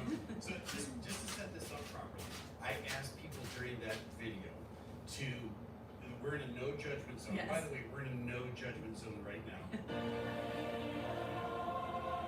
Okay, no judgy big judge pants here. We have left, we have a large family, 8 children. On occasion, one got left behind, all right, no big deal. We found him later. And so I said, share your left behind stories. Either you got left behind or your family left Yes. behind. So Yeah. that's kind of the premise here. Yes, and during that conversation, you again shared that we had 8 kids, so several of these comments are that. Yes. So here we go. Great job, sir. Having 8 children is a beautiful effort. I assume that there was only one woman involved. Sort of. Did I miss something? We adopted. Oh, yeah, you're absolutely right. Okay. So that's kind of a fun side story because you're adopted. I'm adopted. And we had 7 birth children. Yes. Right? And with 7 birth children, there's no real compelling reason to go out and have an 8th, okay? Just to be clear on that one. But I don't know if it was a halfway serious, halfway not serious conversation, but maybe we'll adopt someday, right? I always wanted to. Yeah. And do you want to tell the adoption story, how we got? Sure. So like you said, I wanted to adopt, and but you were working a lot, pastoring, flying, Navy flying. There was no time, and we had a friend who worked for an agency, and she called and said, "Would you just get your church praying for a home for this little boy?" His family that he was coming to changed their mind, and he's coming into Pennsylvania. We just happened to be going to Pennsylvania that week. And so we kind of farmed our other 7 kids out to friends for us to go to Pennsylvania. And as we were driving, we got to about, New Hampshire. And you looked at me and you said, "Are you thinking what I'm thinking?" Well, so to set this up, we were already on the road headed down to Pennsylvania where this child, we didn't even know the name, Was flying in. was happening to come in, and this family had said, we're not going to go pick him Yeah, they changed their mind. So They changed their mind. she said, you know anybody who would take this child? Yes. And then there was 30 minutes of silence in the car after that. Yeah. And to be honest, he was blind in one eye, which was a showstopper for the other family. So you turned to me and you said, "Are you thinking what I'm thinking?" After 30. Yes, and I don't know where it came from, but I said maybe we should see him first, and that seemed really shallow. And I said, "No, I think we should take him." And it took us about a half hour longer to come up with a name for him. Yeah. And then we drove to Pennsylvania. They handed him to us, and we drove back to Maine and showed up and went to pick up all our kids. And at every house, they would say, "Who's that?" And we would say, "Your new brother." And it was amazing. Yeah. It was an amazing thing. But the funniest part of having Tate is every once in a while, when he was a teenager, he would say, "Well, I'm adopted," and I would say, "Yeah, me too, so what?" Right? So we didn't ever deal with the adoption stuff. But I have a special bond with our Tate. You two have your type. Yeah, you understand, we you are. get each other. But giving credit where credit is due, there was another mother involved in our 8 children. The answer was 7 enough? Apparently not. Apparently not. So we went out and bought And honestly, I wanted 9. Do you remember why I wanted 9? Oh, for the birth announcement. Yeah, I wanted to send out a birth announcement. Because we had 4 boys and 4 girls. Four boys and 4 girls. I wanted to send out a birth announcement that was just a picture of the baby's naked bottom, and it said it was all tied up till the bottom of the 9th. And that would have been genius. Yeah, to see if it was a boy or girl. Yeah, but we didn't get number 9. This is another one for you. All caps. It says, "You flew non-rev with a family of 10? You're a traveling standby god. I was lucky half the time to get just 1 seat non-rev." Yeah, we lost our mind twice, and we decided to not try to Big not TV. figure out very carefully. But we got on okay. The flights were wide open. Our kids were farmed out all along the airplane, and City was total strangers, regaling them Yes, with their brilliance. But the kids were really well behaved, very well behaved, and so everybody came up to us and said, "Your kids are wonderful." It worked out. Well, Twice it worked out. no surprise, the producer talked the ear off the people next to him. Yes. And the child who will go unnamed Yes. Got fed candy the entire Yes, trip. she So did. That no was- surprise there. I'm only going to read the beginning of says, in the Barcelona metro with my 2 sons. And the story goes on to say, Mom stepped off with one, train left. Do you know anyone else Yeah, who was left in the Barcelona let's metro? skip to the next question. I don't think that's a valid comment. I was left behind in the Barcelona metro by you. Yeah, so. Well, you know, in all fairness, the doors to the train closed kind of quickly. And then I remember waving to you as I was leaving. I thought, no hablo, what do I do? Yeah, like an 8-year-old girl. Sometimes. Yeah. All right, this is a great one. I was once directed onto the wrong aircraft, and it wasn't discovered until the flight was halfway to Tokyo, Japan. The Tokyo flight was at the next gate from the flight my family was supposed to be on. My mother thought that I was with my grandmother, and Grandma thought I was with my mom. It wasn't discovered right away because the family was seated in different parts of the aircraft. I wasn't discovered missing until my family's flight landed in Florida. By that time, the Tokyo flight was halfway across the Pacific Ocean. It was a little scary for me at 9 years old, but turned into a big adventure before it was over. It took almost 36 hours to reunite me with my family. Oh my word! So you're a 9-year-old. You're on an airplane. Nobody you know is near you. What do you? I mean, well, 9 years old. What do you think? You know? Yeah, not much. I guess Mom will come get me eventually. You know, pretty soon the airplane takes off. It's like, hey, anybody know where my mom is? She's on her way to Florida. We've been in the Tokyo airport too, and that's a little overwhelming. Yes, absolutely. That's all right. That's gotta take. Far worse than what happened to us. All right, here's another good one. A whole bunch of people sent this one in. Yes. Okay, from the UK here. Not my story, but it made national headlines. Our prime minister at the time, probably about 15 to 20 years ago, I can't think which one that was, left one of his children at a pub. With all the security, he had no one noticed. I think he only had 3 kids, but the fact none of his security staff noticed was probably more shocking than anything else. Not sure how long the child was alone for, but someone had to go back and collect the child. Oh my word! And the child now has grown up and developed a severe drinking problem. Yeah, I think some of our president's kids would hope that the security would lose them. Oh yeah. Yeah, if you remember the Bush girls. The Bush girls. That's just exactly what I was thinking about. Yes. Okay, this one's shocking. 20-year flight attendant here. A guy asked his seatmate to watch his baby. He then got off and never got back on.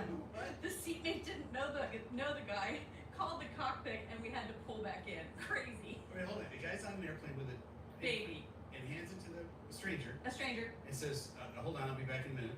And gets off the airplane and leaves. Holy moly! That's like the old equivalent of like going to the hospital and dropping a baby on the. I guess. Step of the stupid hospital, but. Planes aren't really set up for that. No. Nor are bachelors. They're strangers. All right. I'm going to answer this one. Okay. I would also choose a profession where I'm never home if I had 8 kids. How rude.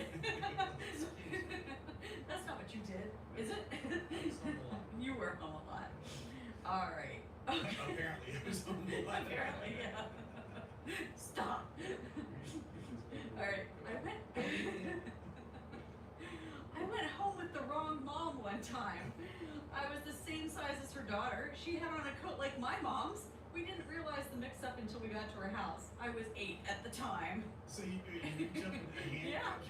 Honestly, I could see you doing that. We had a. Yeah. Can we share your mix-up at church? Yeah, So we had a son. I'm going to use his name, Nate. And Nate had a little problem keeping his hands to himself. Yes. And so we were working on that. But his best friend Ben looked just like him. They had the same little, buzz cut haircut. Yeah. And so we were at church, and Steve was talking to an adult, right? And out of the corner of his eye, he saw Nate touching things. Just doing one of these with people. So he reached over and took his hand and whacked it, and then realized it was Ben. And everyone watching, their eyes got real big, and they were shocked, and you had to, oh, Ben, little buddy. Yeah, everybody's eyes got real big, including Ben's. It was like, oh, my pastor just smashed my hand. Like, oh, Ben, I'm so sorry. I'm like, I don't normally do that. No, I thought it was, it's one of those moments, And Nate thought, got away with that one. Yeah. Yes. All right, next one. I like this one. 8 kids with a pilot husband. Mrs. Steve deserves a medal or 2. Well, you do. I and do. You've got a medal or two. Mostly baton. Yes. Okay. Duct tape is very helpful, but it's frowned upon in many places. Ha ha, Steve. I might have said that. And I stand by that statement. It is very helpful and it is frowned on. Yes, it is frowned on. Find a better way, and we can help you with that. Yes, this is in all caps, and it's from a pilot. I had an entire family left on a plane during an overnight. They were still there the next morning when we arrived at pre-flight. Funny thing, they were going to our next destination. What? Yeah. How's that even possible? Maybe they were asleep in the back. I mean, the flight attendants aren't allowed to leave the airplane until every passenger's off. Well, they missed a group. I do know this is true. When you got a family and little kids, they're usually the last people off the airplane because they let everybody get out of their way, and then they're packing up the history of everything they've ever known, you know, along with the kid on their arm, another one under this arm, and out they go. So they end up being the last ones out. But I guess maybe everybody looked around and said, I guess we're all gone. Close the door. It does call into question the cleaners. Yeah. Did they clean around the family? Maybe. Wow. Maybe. Who knows? That was a good one.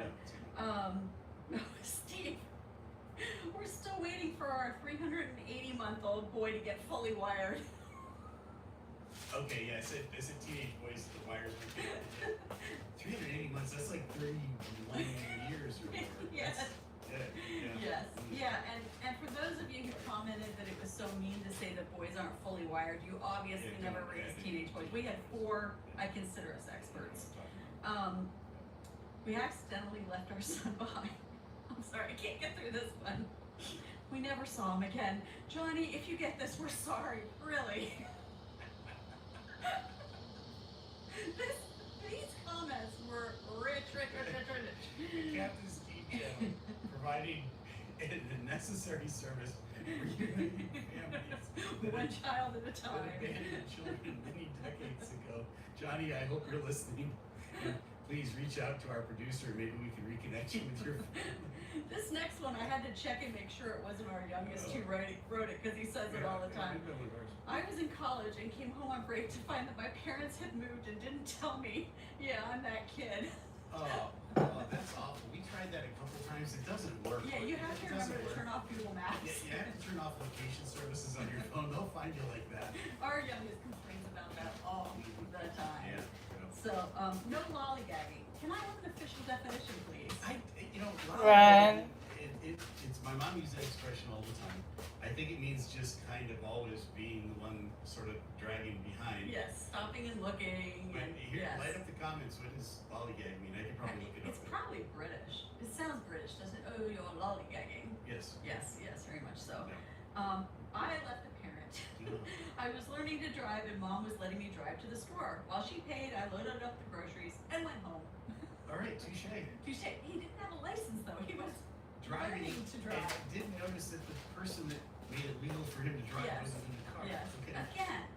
Yeah, is that a boy? Yes. Okay, again, I'd say Wires. are connected. Yes. Yes, we come back to that one. Are you up for adopting a 41-year-old male? Me, Captain Steve. I'm sorry, we're full up on Full the up. adoption thing, but yeah. This is the last one, but it's also your favorite. All right, I read this one out loud to you. All right. I had a friend who lived about 6 hours away. He came over one day and brought his 4-year-old daughter with him. We hung out, and well, let's just say we both forgot he had his daughter with him. He left about 8 p.m. and I went to bed at midnight. What do I find in my bed? His daughter, fast asleep and scared a shiznits out of me when I crawled in bed and felt something in my bed. At some point, not long after they arrived, she went into my room, saw the bed, and decided it was sleep time and wrapped herself in blankets like a burrito. And there she was. That would frighten the shiznits on you. If you got into bed not expecting anything in bed and it's like, oh. Yes, Yeah. exactly. Wow. So there were hundreds more, but these are some of my favorites. Well, thank you for sharing those with me. You are welcome. It's been a good laugh. Okay, so let's just clear up one thing since you're here on the set with us today. I refer to you as the fair and lovely Mrs. Captain Steve, adorable, all those things, but I never use your name. Why? Explain to our audience, because I get a lot of hate. You do get a lot of hate. I mean, I'm not allowed to read the comments, but I hear from people, she has a name. Yeah. This woman has written a dozen books. She's a very, very well-known author, very accomplished. and so forth. But why don't we use your name here? So you and I are different. We are different, and I'm an introvert, and so as this whole Captain Steve thing has grown and grown and grown, and more people recognize you places we go, the more I want to hide behind the potted plants. I see. And so I'm not really an exhibitionist like Not one you. of those? Yeah. And so I'm just more comfortable kind of being quiet and in my own little corner. And people who know who I am, they follow me, but I don't want to be out there for the world. Okay, so we kind of keep you semi-anonymous, even though Yes. we've got you in front of like eight Yeah. cameras right Yes, now. yes. And I wrote the forward to your book, so people are gonna know. I do want to clarify one thing before we wrap up. I thought you meant to Sounds like they're not gonna figure it out. Exhibitionist. I think those are too many. If they're close. I don't know. They're probably I live with you. fair enough. All right. This has been a comment on the comments special edition of Ask the Captain Wifey Poo edition. Hope you enjoyed it. Send in your comments. Maybe we'll do this again. We'll see it around. Hold on. Mama in Texas just placed the dreamiest protein coffee order. She picked Snickerdoodle original.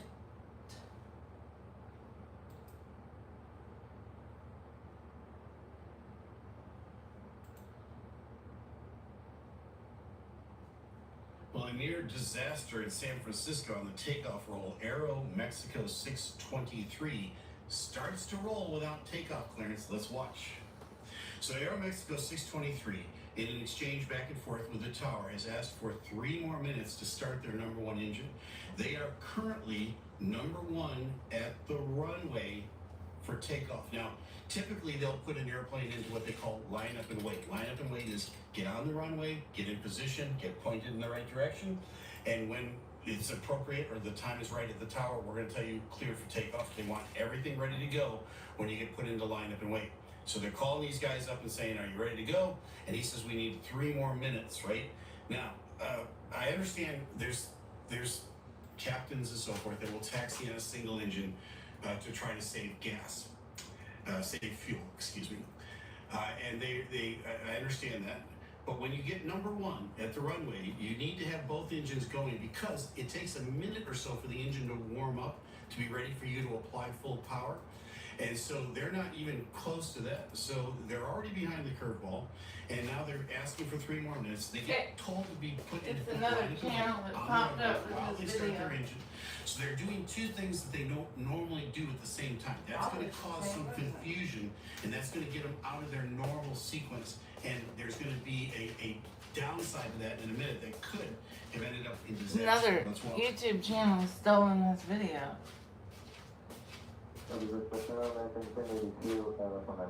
You hear American 1082. American 1082 is on their way to runway 19 I don't know what. to land in San Francisco. This is the normal traffic.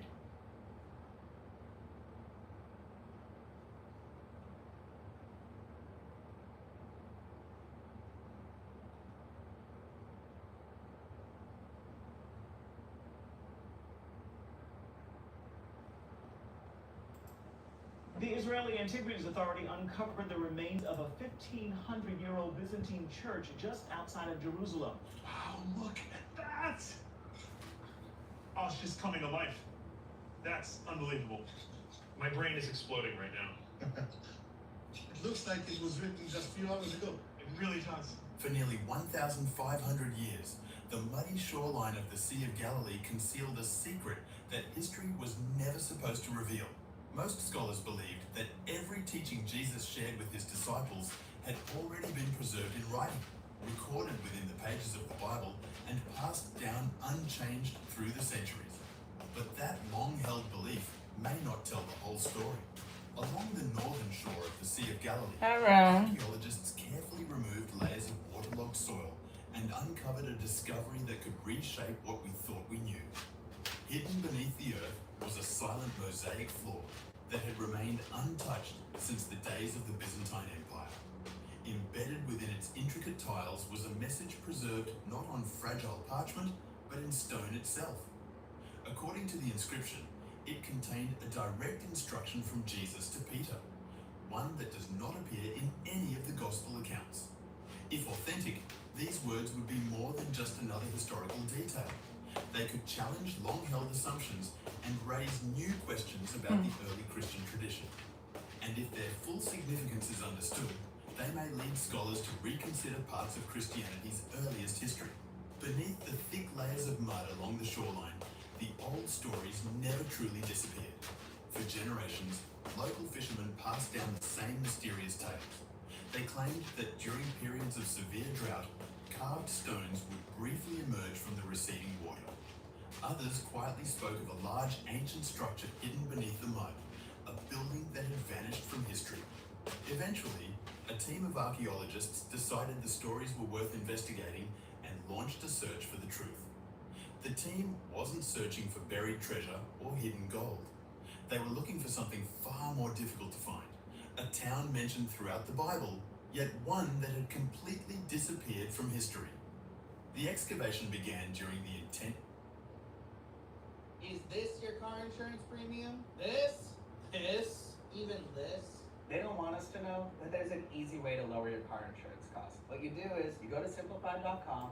A machine just did what 2,000 years of theology could not. It looked at the oldest unsolved cold case in human history, with no faith, no doctrine, no agenda, and delivered a verdict that left scientists and believers equally unsettled. Grok, the AI built by xAI, was handed the resurrection as a forensic question. What it said back was not what anyone expected. Not a dismissal, not a confirmation. Something far more uncomfortable than either. Ready to find out what it actually said? Grok was not built to comfort you. It was built on evidence, trained to weigh data the way a forensic analyst weighs a crime scene, without sentiment, without doctrine, without any stake in the outcome.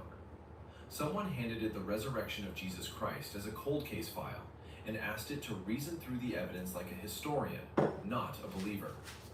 That single prompt cracked open the oldest unsolved question in human civilization. What happens when an algorithm, one that cannot pray, cannot doubt, and cannot be moved by faith, stares directly into the divine and starts calculating probabilities? That is exactly what this video is about. Here is where most resurrection debates collapse before they even begin. Both sides spend so much energy arguing about what happened inside that tomb that they skip straight past the one thing every serious historian already agrees on. Jesus of Nazareth was real. He was executed.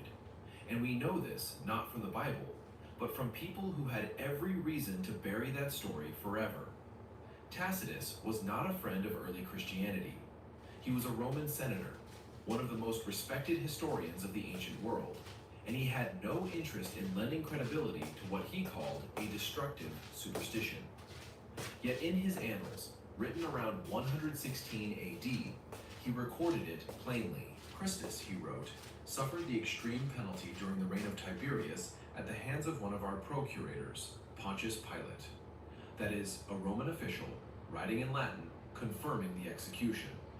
Not secondhand, not borrowed from a gospel, independent, hostile, documented. Then there is Josephus, a first-century Jewish historian working under Roman patronage, a man with every political incentive to distance himself from messianic movements. In his Antiquities of the Jews, Book 20, Chapter 9, he references James, the brother of Jesus, who was called Christ. Scholars have debated the larger Josephus passage about Jesus for centuries, arguing over later Christian interpolations. But this reference in Book 20 is widely accepted as authentic, even by secular historians who reject the supernatural entirely. Because Josephus had no reason to invent it, it was a passing remark about a man being executed, a footnote, which is exactly what makes it so credible. And then there is Pliny the Younger, writing about Trajan around 112 AD, describing the behavior of early Christians in his province. He was not documenting theology, he was documenting a problem. These people, he wrote, were gathering before dawn, singing hymns to Christ as to a god, and refusing to recant even under threat of execution. Pliny was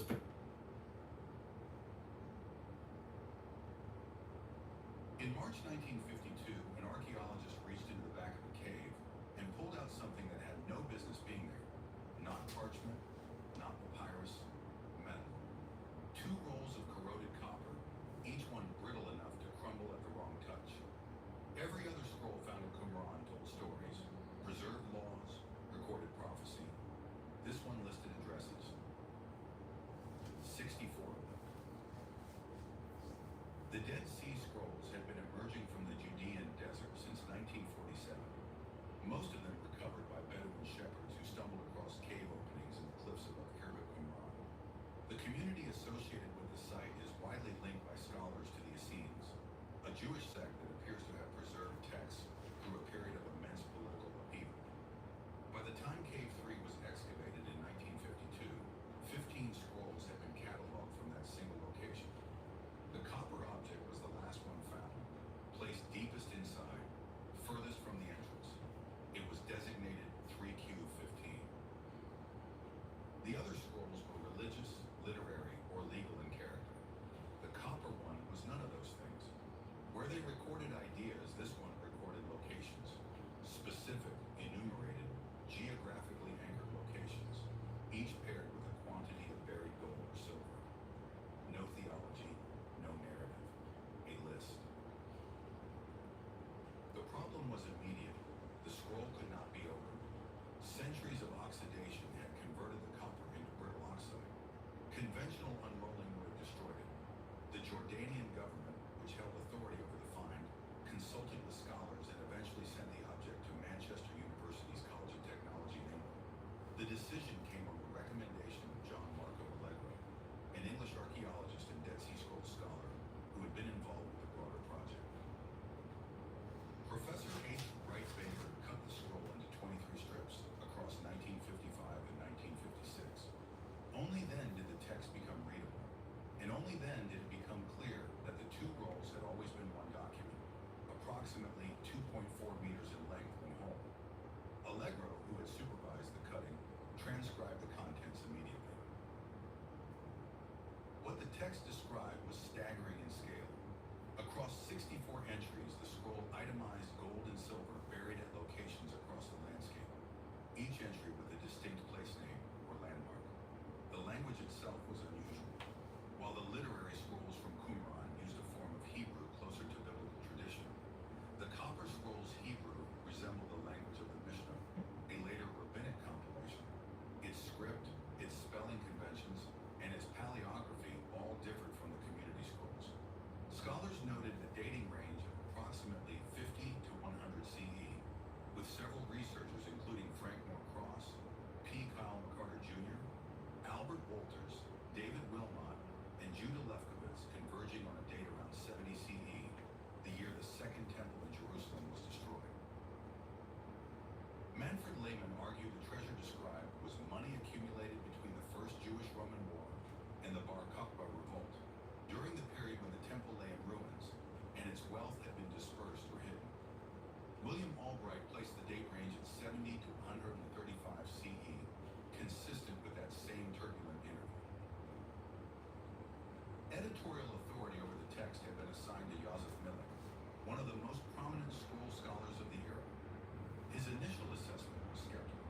He believed the scroll was likely Essene in origin, but not an official community document. More significantly, he argued at first that the treasure list was not a real historical account at all. He considered it folklore.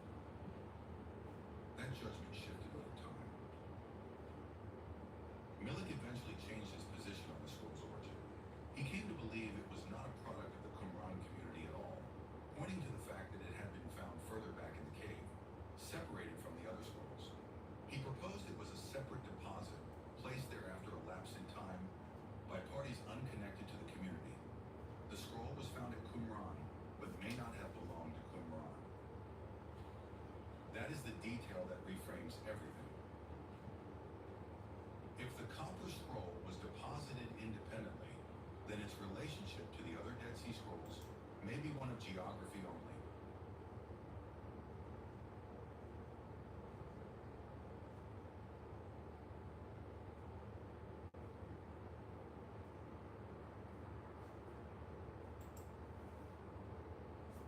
We spent millions on this new system, and adoption numbers are terrible. Why? Because no one knows how to use it. I got teams guessing, and others still doing the old workflow, and the help desk is buried. So fix it. Make people use the tool. I tried. The training deck didn't help. No one reads a 70-page PDF. You're trying to drive adoption without Scribe? Scribe? What do you say to someone whose suffering is so deep, so dark, and so unfair that even the most famous Christian answers can start to sound hollow? Well, C.S. Lewis once said pain is God's megaphone to arouse a deaf world. And in one sense, I understand what he meant. But what about the kind of suffering that does not seem to wake a person up? What about the kind of suffering that actually crushes them? Is that still God's megaphone? And if God is good, why would he allow suffering that feels so dark? Well, that is the question that John Lennox was asked, and I love John Lennox. He has such an amazing way of taking something so complex and making it very simple. And what I appreciate about his answer here is that it's not some cheap cliche answer. He does take it very seriously. And I think every Christian needs to hear how he responds, because sooner or later, every one of us has to face the same question, either through our own suffering or through the suffering of someone we love. So let's check out this together. Let me know what you think in the comments, my friends, and let's get this out there because it might be exactly what they need to hear today. Let me ask another question. This is based on a quote from C.S. Lewis, which I've heard often when it comes to suffering. He wrote in his book, The Problem of Pain,